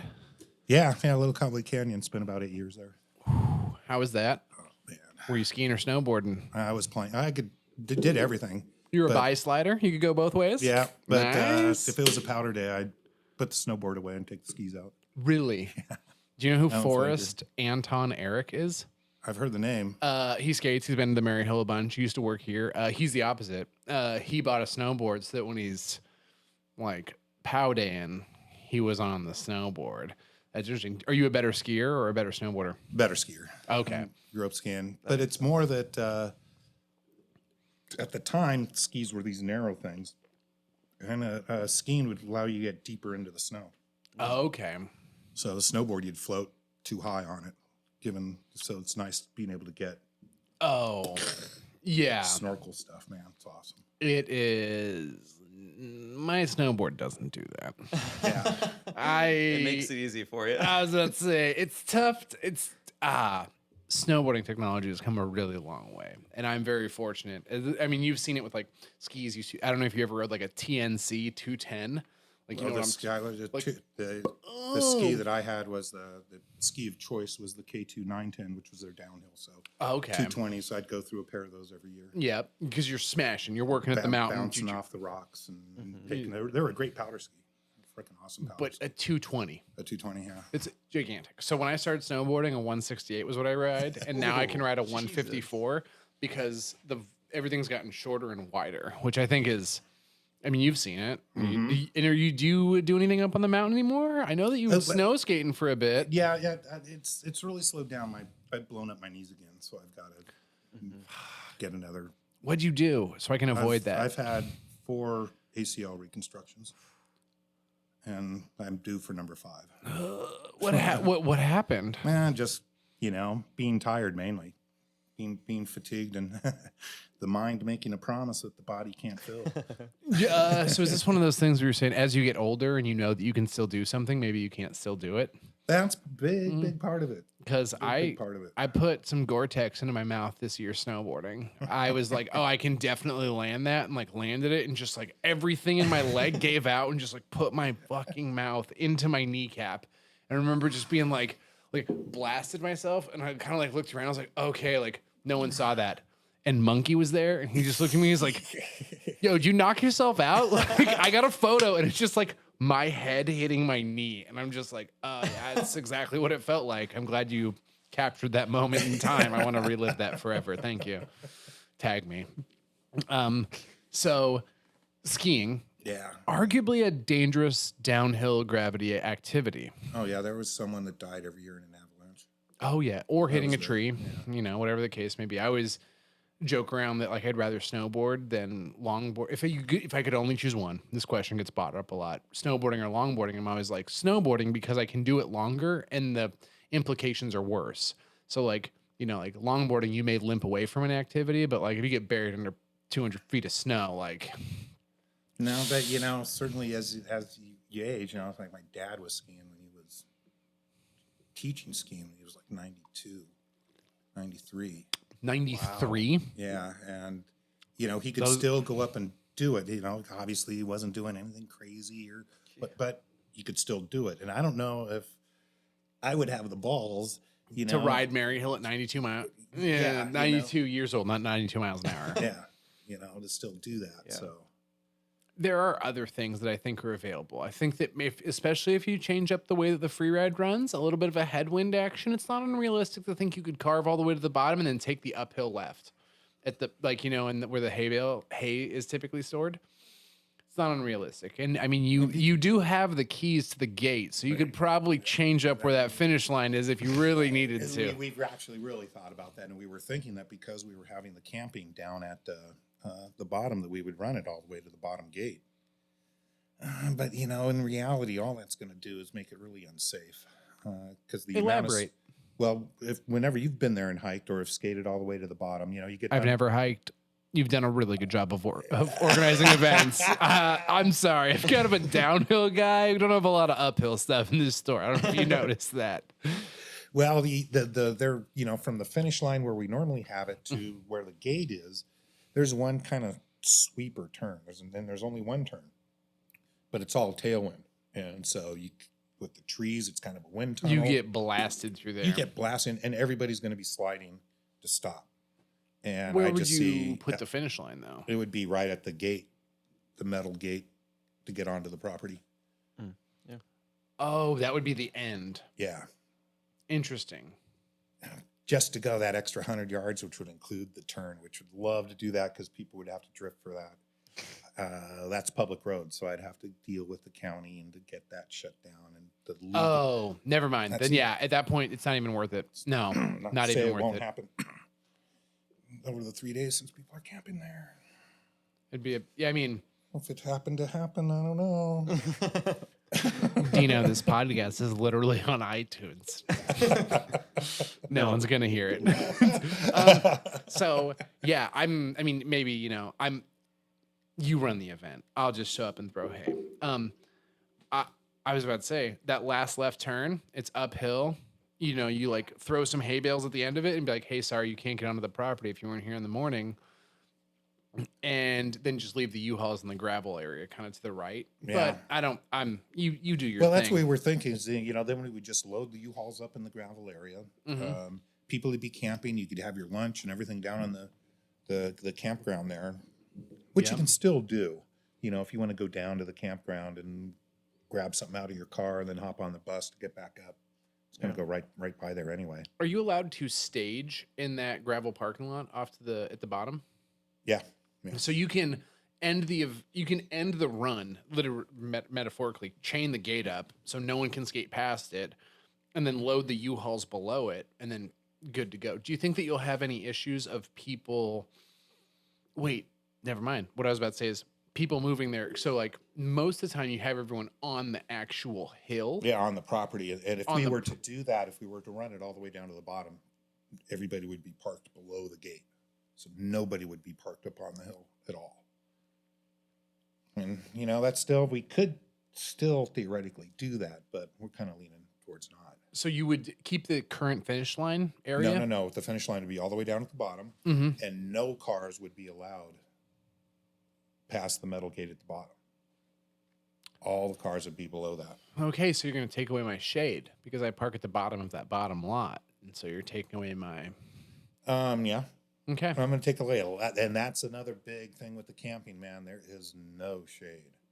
There's a couple Bring of a trees. pop-up tent. Bring something that's going to Bring a tarp. Hang it between your cars. anything you can, because its shade's going to be at a premium. How many pop-up tents do you have?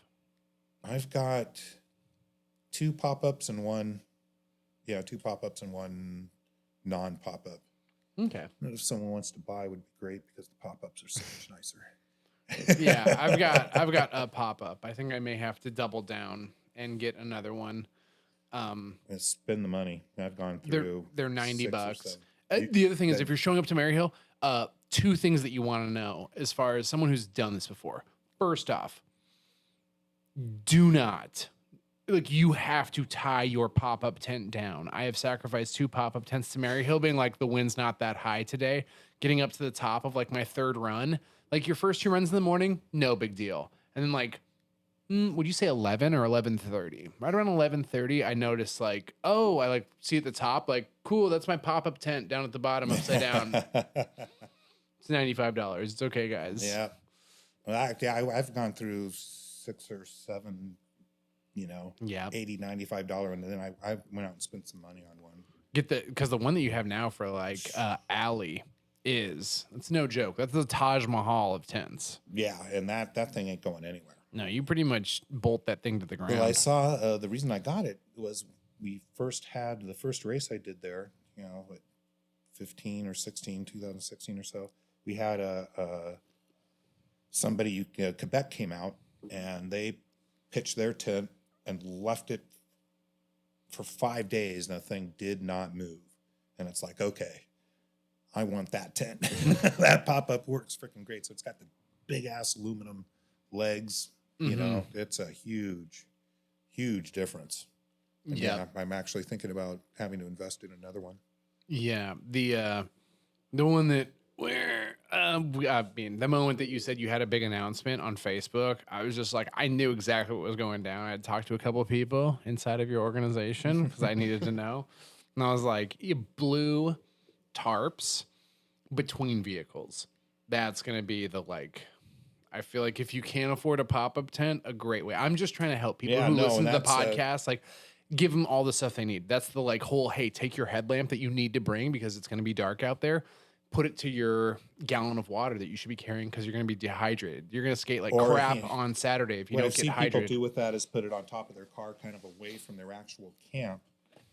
So it disperses the light over the camp, keeps the bugs kind of away. Exactly. There's a number of ways to do this. Yeah, you can use the distraction bulb. But the other thing is when you're walking around, sometimes it's nice if you are in the you're cooking just to have an iridescent thing. And the other thing is bring a big tarp. Use your car to stay it off, whatever the case may be. No, absolutely. It's the weather out there is pretty harsh, and making sure that things stays in one place for the weekend is tough. So we're going to be going out sometime in July to kind of scope out the camping area and figure out, okay, how big of spaces do we have? How many, spots do we have just for tents, cars, all that sort of thing. That's going to be actually a real big pain in the butt. Meh.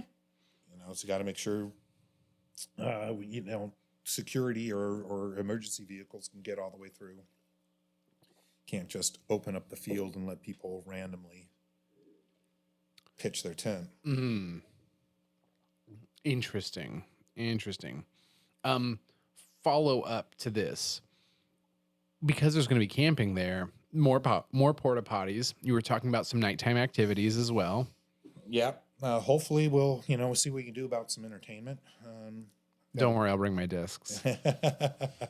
We've got we've got a sound system, and we should have generators. We've got enough of the electric vehicles coming that we'll have some generators, And then, we'll see. We've got a bubble machine somewhere. So maybe we'll I was crank out looking into bubbles. some interesting things. It's not necessarily super expensive to have like 400 gallons of water dropped off at the hill. No, that's for a pool. They call it. Oh. Now, okay. It's a personal pool. I would pay someone to sit there and make sure no one else could go in it. So I could just come down at the end of my run and be like, and just dip my little bald head in there and splash around. Well, how much water do we get is a big deal. I'm probably going to get 900 gallons is what I'm thinking.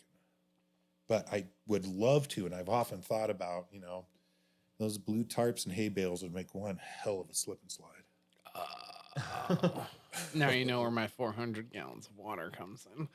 Yeah, if we could figure out a way to pump it back up to the top.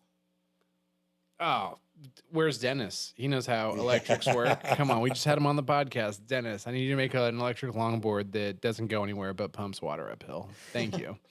Okay. But they call them water buffaloes. It's a 300-gallon bucket of water that they trailer out to you. They do come with pumps, but I don't know how powerful how pumpy those pumps are.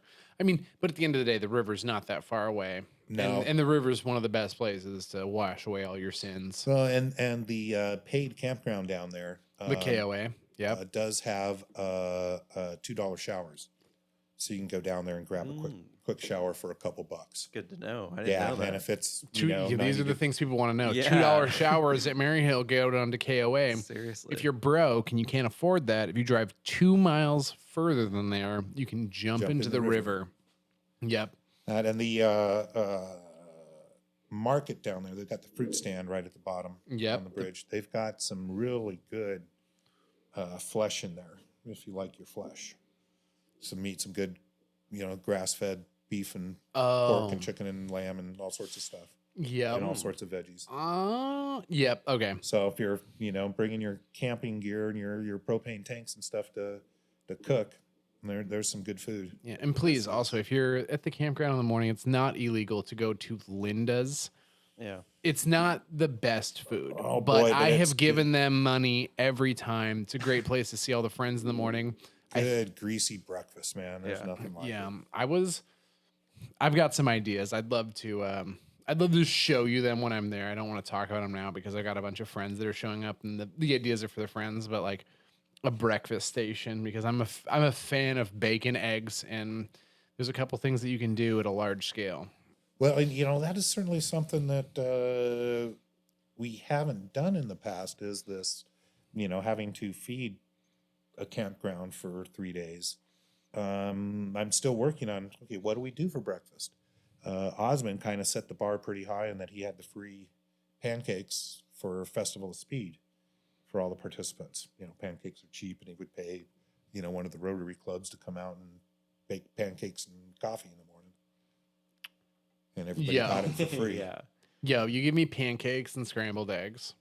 Done. They actually one year did have some scrambled eggs. It was pretty freaking cool. Pancakes and scrambled eggs, done and done. And then what to do for dinner. I'm potentially looking at a food truck. Supposedly tell people to suck it.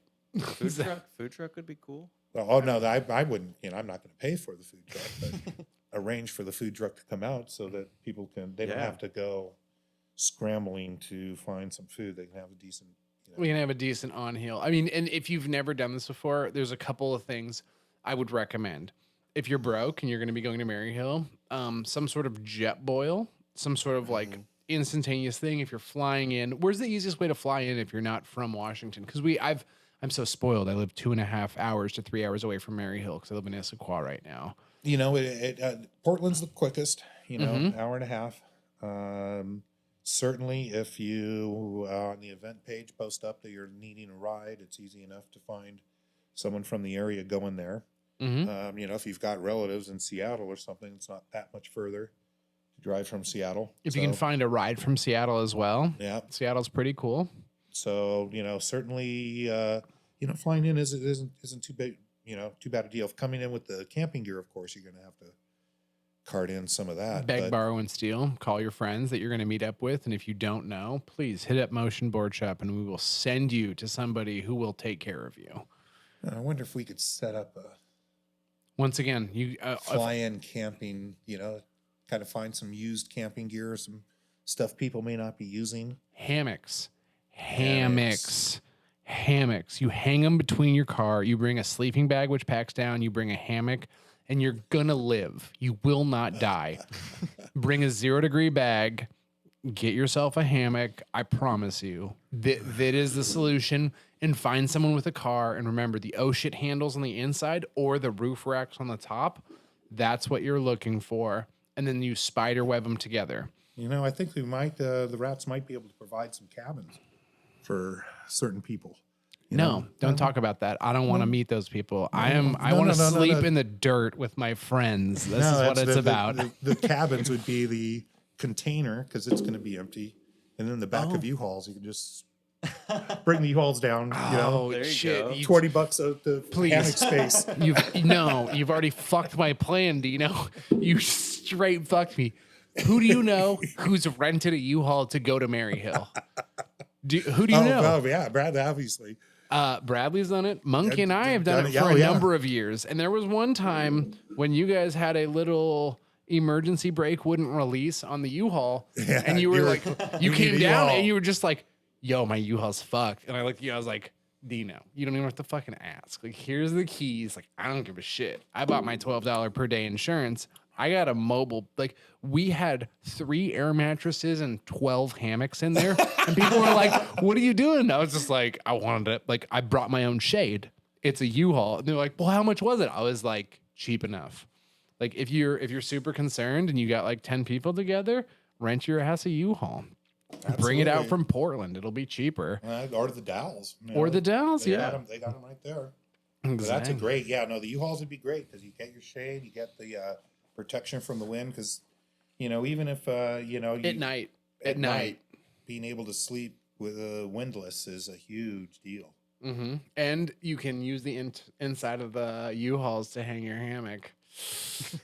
You fucked me, that was my trick. I may have to bring a U-Haul from Seattle now. They're all going to be sold out. That's it's like the concerts have the VIP lounges. I've now got my U-Haul VIP cabin, and it's not that inexpensive because I got like 5 or 6 friends, and they all know, and they're like, "Yo, let's jump in on this right away."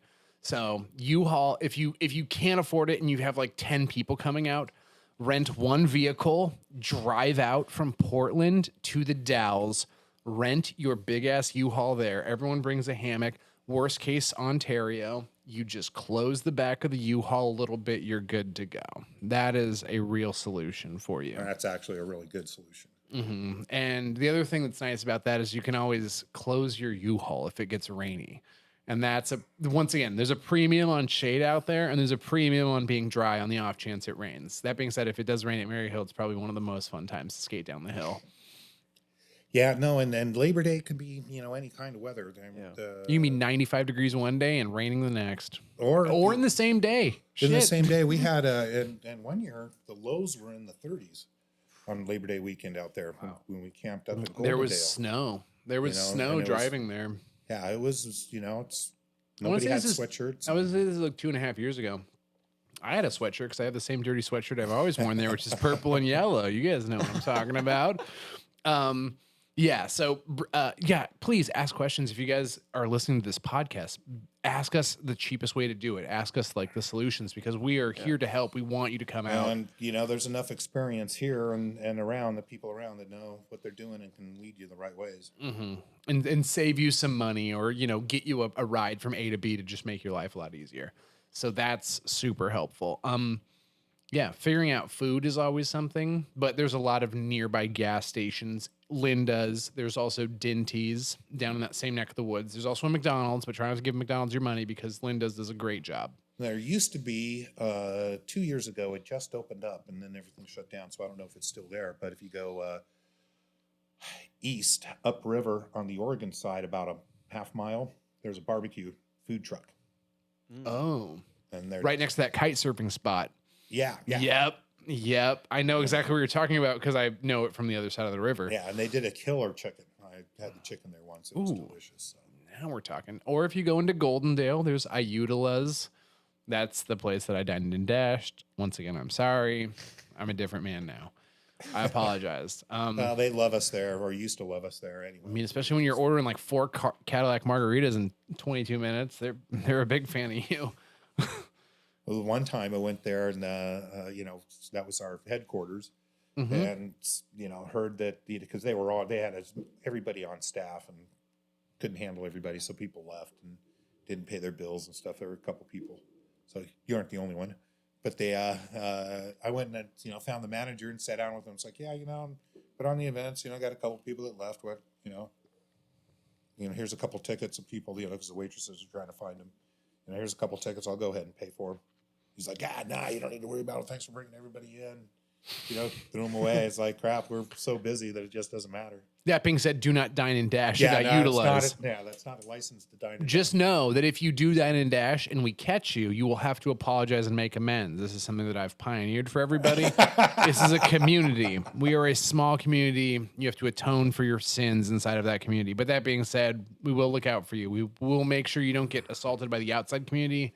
But on the inside, you may have to spot a corner for 3 hours on a Sunday and be like, hey, you dine and dash. It was $60 from noon to like 3 p.m. We're going to need you to sit on Cowsers. Yeah, sitting out in the hot sun, man. It's good for you. It builds character. So with Maryhill coming up, I'm excited. You're excited. Flying in, we've talked about that. Why did you choose Maryhill as the road? I kind of wanted to ask you this, like, frankly, because it's easy. I tried to put on races. How is it easy? It's private, and so I can just simply. It's not a public road. Someone owns it. Right. So I can just write a check to rent it, and that's it. Money solves problems. And you go through the public roads and whatnot. You've got to write the check, but you also have to jump through the hoops. You got to talk to the city attorney and explain to him how this is all going to be safe and whatnot. And they take you to the city council, and it's just the hoops you have to jump through to close down a, public highway or public roadway is just tremendous. And thank God this is private and it's as good as it is. It's hard to find, Oh it's my the God, road, I've looked so long. It is the road. And so it's just a beauty that it's this easy to do. Mm-hmm. And so that's really, made a difference. And so one of the things that I wanted to ask about is you may have a slight in with the Maryhill Museum. Well, yeah, I mean, I've been on the board of trustees now. I'm on my 9th year, so I have to leave because you can't do it 10 years in a row. You got to do it. But before then, we really worked hard trying to. One of the main reasons was that skaters were getting a really bad rap, even for stuff they didn't do. So they would talk about vandalism and trash and stuff being left. Like they were saying the skaters were driving to the top of the hill from the very top, driving to the tree, and then skating and then exiting out through the tree. And it's like, no, skaters wouldn't do that. That's going to be locals. Walk up to the top of the hill and then drive away? Drive down from the old road down to the tree and then exit that same way. And it's like, no, we'd park at the bottom and walk up if we're going to walk, which we, we're not going to sit and party on, that's just it. But anyway, skaters got blamed. And so that was the motivation for getting on the board down there and kind of helping out and hopefully made a difference and giving them the impression that, these skaters aren't all bad people. And what was it weird getting on the board of? Yeah, it is very. Explain that. Odd. Well, because people who don't know this, Maryhill is not just a road. There's more to it than that. Oh God. Maryhill Museum of Art owns the road, and they own a huge amount of property, so you know where the museum is. Mm-hmm. And it's up to the dam almost upstream. Wow. About 4 miles deep is all theirs. Except for that one little square right at the bottom of the hill where we're camping. And it actually has a piece of the original road on it. So it's the only piece of original road that's privately owned right now. Well, the top part is, but they're working on getting that. But this is, the museum doesn't have anything to say about that. But yeah, the museum has been there since the 30s. Road was built in 1912. What's so special about the road? First paved road west of the Mississippi. It was built built based on the European style of travel, which, due to karts and pre-car wides. You know, they're windy roads through the mountains, and the journey was part of the experience. Not like today with the interstates where it's getting there is the main thing. I saw the movie Cars, unfortunately, which illustrates this pretty well. Exactly. So this was a test road to see how different construction tactics would work on a road like this. It's built to Model A, Model T, I'm not sure which one. I believe Ford Model A spec. So no more than 100-foot radius turns and no steeper than a 5% grade, which just turns out to be perfect for skateboarding. A 5% grade and 100-foot radius turn, no tighter. Okay. You know, because that was the limitations of the vehicle at the time. Interesting. So that's why it became. And how is it the first paved road west of the Mississippi? Like, Sam Hill had a passion for roads, and that was, you know. That seems like a really long, in the middle of nowhere place to put a road. Well, part of it was to access what are now the orchards down on the bottom. He was trying to build I believe it was a Quaker community, and that was going to be the access down to the river, down to the ferry, and it became the major highway till the mid 60s, I believe, when they built the Highway 97 around it. Okay. You know what blows my mind? Total detract from everything that we've just been talking about. Roads, because they're such an important part of what I do, but how the hell did they all get there? Because you drive around in your local city and everything's always under construction, but there's nothing new ever happening. There was actually a time when 97 wasn't there and you could only drive down Maryhill. Correct. Which has always blown my mind. Like, how did these roads get across the country? How long would they have taken to build? And just like kind of the existential dread of like, how did they pave all this shit? Because I've driven just about everywhere in the United States. The only place I haven't been is Maine, but I've been to every other state. So at this point, like, how did all these fucking roads get here? And why did someone pave Maryhill the way that they did? It's always been like, it's in the desert. It's hot. Like, it's not necessarily like a good... It doesn't go anywhere. Like, you know, there's like a house at the top and like a road at the bottom. Like, it's not like there's like, oh yeah, there's a gold mine at the top and there's like a town at the bottom and it makes sense. You're just kind of like, this dude paved this road. And I wonder if when he paved it, he was just like, I had this vision. Skateboarding's going to be a big deal. Like, skateboarding's going to be pretty stoked on this. What does he say? Roads are more than a passion. They're my religion. That's what Sam Hill said. Yeah. And that's like, that's pretty appropriate. Yeah. Seeing as how people like take pilgrimages to Maryhill, what an interesting get tattoos of Maryhill. You know, it's like get tattoos of Maryhill. Take Maryhill stickers and put them on their car to proselytize Maryhill to other people. That's interesting. Interesting. Okay. So, do you have a Maryhill tattoo? No. But do you have any tattoos? No, I have. Okay, me neither. It's not that Maryhill would be one. Yeah.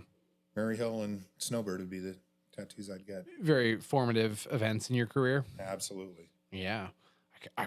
Dude, living at Snowboard in Maryhill, that makes sense. Yeah, boy, Utah's a lot of fun. Highly recommended. Yeah, nice people out there too. Nice people. God, I wish I was skating at that time. I knew some inliners, crazy fucking East Coast inliners, that would, you know, the road to Snowbird is 4,000 vertical feet and 8 miles, and these guys would frickin' take their blades out and go run the road. They would also talk about, I'm not an ice skater, I'm not a hockey, but these guys on the East Coast, they would skate creeks, frozen over creeks back east that are like mogul fields. As the water freezes over the logs and roughs, it's not like a smooth, flat lake surface. It's like a mogul field. And they talk about jumping off of this and hitting that. It's like sick the way these guys talk about frickin' skating. What? Difficult, very difficult. That sounds very dangerous. Yeah, I love it. Anytime I hear moguls brought up, I'm like, no thanks. Yeah. Okay, danger. We love it. That makes me super nervous. I wanted to bring up, go to this first video. So we had watched a video that you had done This is a video shot on a drone. This is one of my buddies who I grew up skating downhill with.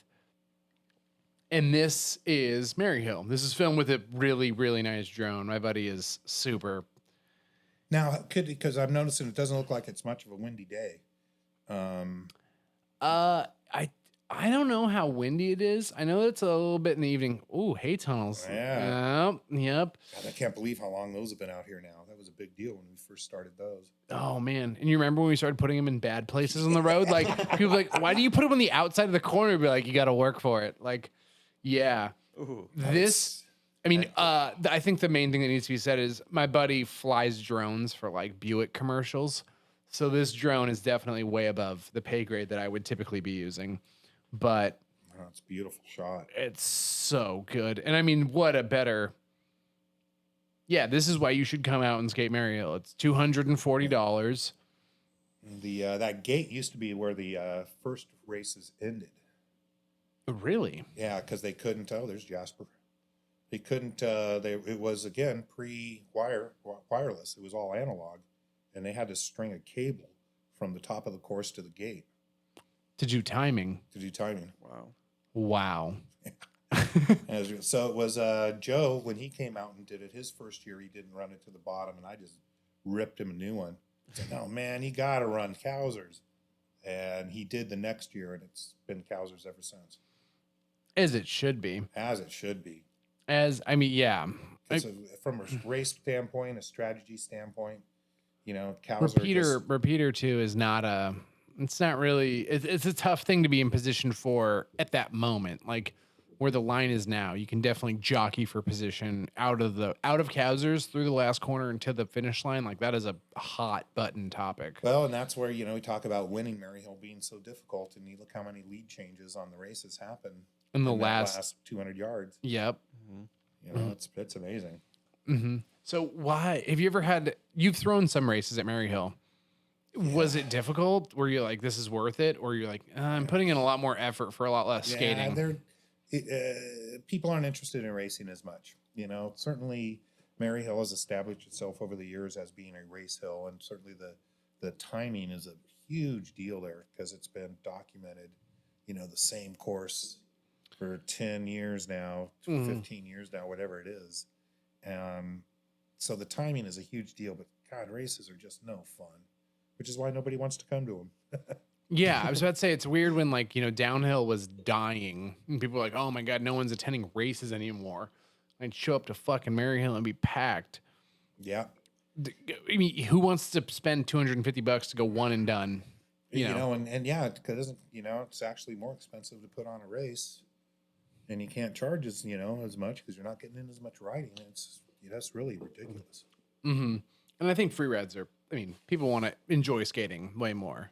And it's the racing's gotten a lot more serious. When it was a much smaller crew, you could step to the line with the Chapet or a biker or a Dancy, and it was like that was expected because there weren't that many people racing. Mm-hmm. Now you just don't seem to be able to get to, there seems to be a little more of an elite group, and that you don't have the true Groms running with the true pros, and at a free ride that happens.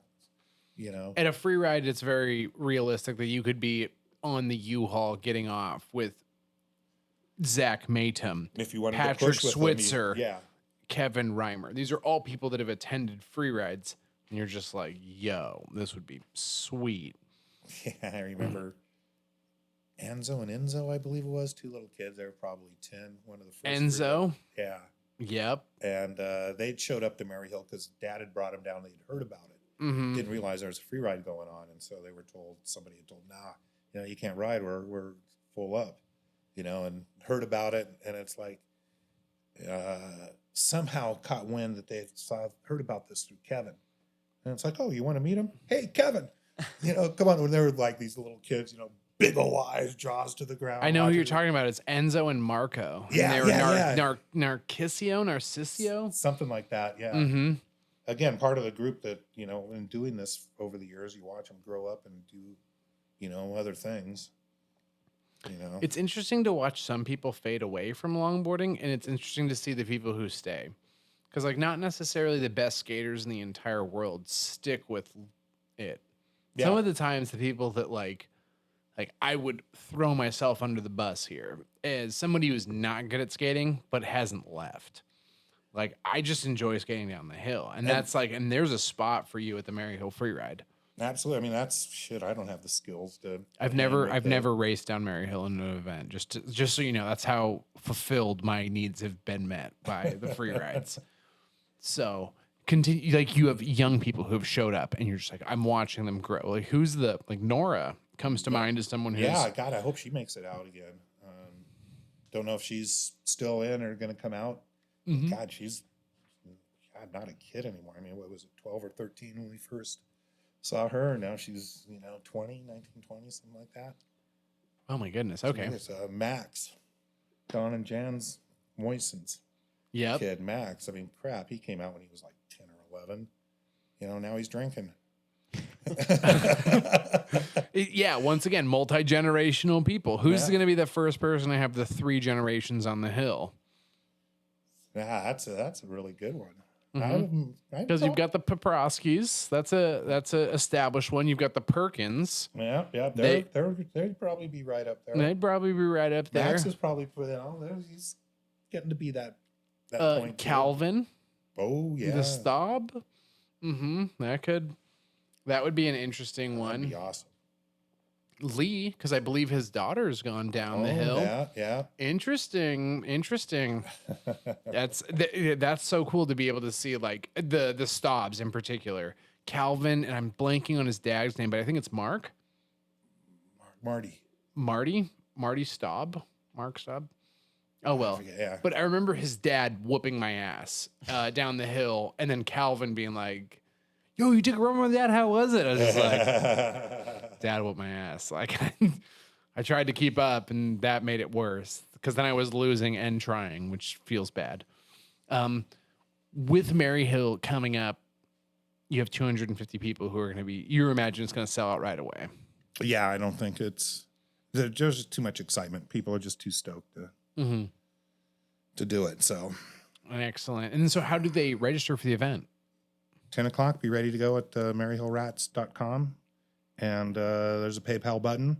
You don't need a PayPal account, but you can use a credit card. Use a credit card and go ahead and be sure you put whatever rider name you want on your badges. I have, I'm super bummed about this. I've never kept a rider badge.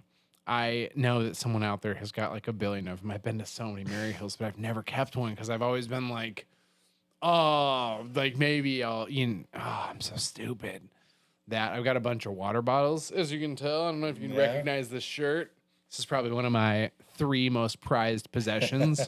I have that. I have my purple and crew shirt. Yeah, I have my purple and yellow sweater that I wear a lot. And then I also have a button up that has little Reptar logos on it. It's a little dinosaur. I like that one. But this is definitely it. And it's got a thumb hole. Because one time I was corner watching and it was so cold and I needed somewhere to keep my hand warm because I had the flag. And so it's just sitting there like this. So I made a little thumb hole for myself because I've had this shirt for probably 8-9 years now. It's fine. No big deal. But yeah, I've really enjoyed it. Where are we at as far as time goes, Kyle? Coming up in 2 hours. Okay, that's perfect. We've done everything we've needed to, but let's recap this for everyone. September 4th, 5th, and 6th. 3rd, 4th, and 5th. 3rd, 4th, and 5th. It should be Saturday, Sunday, Monday. Saturday, Sunday, Monday, the Labor Day weekend in Seattle, or no, in Goldendale, Washington. Yeah. Maryhill Freeride is going to be happening. It's a 3-day event. How much is the entry fee? $240, includes camping and lunch, and of course riding for 3 days. The campground will probably open Friday afternoon, so you can come and get a good spot and get set up and get squared away. And yeah, Saturday morning, bright and early, we'll be riding. Is it Friday, Saturday, Sunday, or Sunday, Monday, Tuesday? Sunday, Monday, Tuesday. Saturday, Sunday, Monday. Saturday, Sunday, Monday. But for people that are traveling, we're going to open the campground on Friday so they can stay there. So they can stay there Friday and Sunday. There might even be some people staying there Monday night too for those that travel. Yeah. Travel. Perfect. $240 is going to get you in. Maryhillratz.com Yep. is how you register. What are the things that you need to bring with you if you're showing up? A helmet, some slide gloves, some camping stuff? Yeah. Well, okay. For your camping, of course, any of the camping gear, there are no fires. So anything that you're doing cooking wise, you have to be able to turn off the heat. Huge fire danger is going to be this year is going to be so nasty out there. You know, thank God that we've never had the issue of the skaters setting a fire. We have had skaters that have been trapped on the hill because of fires, but no skaters that have actually caused the fire. So that's At the hill. At the hill. At the hill. At the hill. At the hill. A skater has never caused a fire at the hill. Yes. And on this podcast, I would like it to be known, if you are a skater that causes a fire at the hill, we will talk about you on this podcast as the skater that set a fire at the hill. And it will not be kind. Exactly. So don't set a fire on the hill if you're skateboarding and you plan on continuing to skateboard. Correct. Okay. We'll have plenty of water, of course, porta potties. There won't be any showers, but showers are close by at a paid campground. KOA, which is about 2 miles away. 2 miles away. Or the river, which is nearby as well. Yeah. You can always jump in. And it's recommended, especially if it's warm out. Yeah, if it's really hot, definitely cool off. It's going to be a big deal getting the heat and dealing with that. Something that someone doesn't know as well is a great thing to do is leave Maryhill in the middle of the day at like noon to 1, because you're going to get 3 hours of skating in the morning, get 4 hours of skating in the afternoon. Just go down to the river, hippopotamus, jump in there, sit in there, and just enjoy a nice lunch, then come it back to the hill. That's actually a brilliant move. I've often thought about doing a August free ride where it's just smoking hot, but do a 8 to noon session and then a 4 to 8 session. So you get 4 hours in the middle of the day. I like that. I think we've talked about this once before about like for the G ride when it's just too hot and you're like, no, we're going to do like the cool session in the afternoon when the light's out super late. If we could do one like this weekend, that's kind of what I would say, but what an opportunity. Maybe some disc golf. I don't know. I'm super biased. So you're going to want to bring camping stuff. What are the mandatory things to skate down the hill You with? need a full face helmet and gloves. We do require leathers, but we are offering the no leather tax for $20. So if you do not have a full leather suit, you can spend $20 extra. That money is donated to the EMTs that will most likely bandage your ass up if you crash without leathers. Yes, they over the years we have found that when people who do not wear leathers, we have a bunch of riders who do not wear leathers, they run out of road rash material with the EMTs. Faster. Fast, yeah. So Would you like to know the last time? I've skated 30 free rides at this point. How many times do you think I've been to the EMTs? I'm guessing 5. 0. Oh, not bad. 0. I bring my own shit because I know I'm gonna crash. I like don't want to go. It's like I don't want to see anybody else. I just want to go to my car, throw on my Tegaderm, and cry by myself. No, I'm joking. I've been there like twice or 3 times, but I try. I would say it's always nice to bring a set of like a couple bandages. You never know if you're gonna crash. But Well, the you know, you can get the EMTs will give you the bandages right away, but you may need something at night. You know, you may need to replace them and whatnot. So certainly bring that. I'd recommend. or come find me because I've got extras. We will probably have to arrange that at the campground to have some extra stuff just to be safe. I'd recommend, we are going to supply water, but I would highly recommend you have a gallon bucket full at your campground at all times. That's in case, again, fire, a spark from a hot exhaust from driving in, something that sets the Exactly. you know, just to be safe, you know. A gallon of water Tell per people day not to drink. smoke, but they're going to, so be sure you have water around for that. And yeah, if it's hot and dry, a gallon a day is what's recommended. And the best place if you are going to smoke, look beneath you. And if it's all gravel, that's a much better opportunity. If you're standing in knee-high grass, don't smoke there. Exactly. It's common stuff. As they say in, I think it's Toronto, you want to skate like a ninja, not like a pirate. You don't want anyone to know you were there. It shouldn't be a pillaging. So we've got that. Is there anything else that you want to, I mean, first off, thank you to all the volunteers, miles long. Yeah, boy, man, those guys do so much work, and having the stay late on the Sunday to do the Monday in this case to shut down, and they're not getting out of there till 9 o'clock at night after skating all day. So those guys bust their ass. And the corner workers, you wouldn't think that's a big deal, but they're sitting out there 2 to 4 hours a day in the hot frickin' sun doing absolutely nothing. And absolutely nothing. Yep. Unless, of course, you're super cool and you get all your friends in the middle of the day. You want to schedule your corner worker shifts. Noon to 2 is a great one because it's too hot to really want to skate. And you get like 6 of your friends out. You bring your pop-up tent up to the corner. Boom. Party at Cowsers. there you go. Yep. I've got ideas. I'd love to. Got some experience. I've just suffered. I've done it all. So I want to make sure that people know, like, hey, a blue tarp, you can go buy one at Home Depot. Super good. If you get a rental car and you can't afford the U-Haul, that's fine. Take a blue tarp and then your bag and your skateboard and make like a little heave-to off the side of your car so you have a little tent, something to sit under. You can open up your car doors and sit inside in some shade.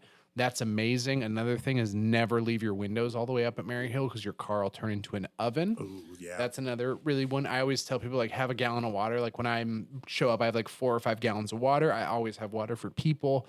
It's just so easy to get dehydrated, especially if you have a beer at lunch or whatever the case may be. Like you want to have water in your system. And then I like Nutri-Grain bars, anything that's like a small little snack to eat, because sometimes like you don't realize it, but you're like, doing a bunch of work. You're lugging your board up and down the hill to get to the U-Haul. Skating down hills, although you're not moving, super stressful. And then like you just want to have little snacks. Just battling the wind and the sun is enough. If you just didn't sunscreen. skate, and sunscreen's huge because that's going to be if it's sunny. But definitely check the weather beforehand because it can be cold. So you kind of want to plan for that 0 degree bag. Yeah, plan for everything. Excellent. You can bring your pets, but you got to be careful with them. It is hot. It can get heat stroke. But people do bring them out there. Yep, there are a bunch of dogs. So I think that's everything. Dino, the Maryhill Ratz.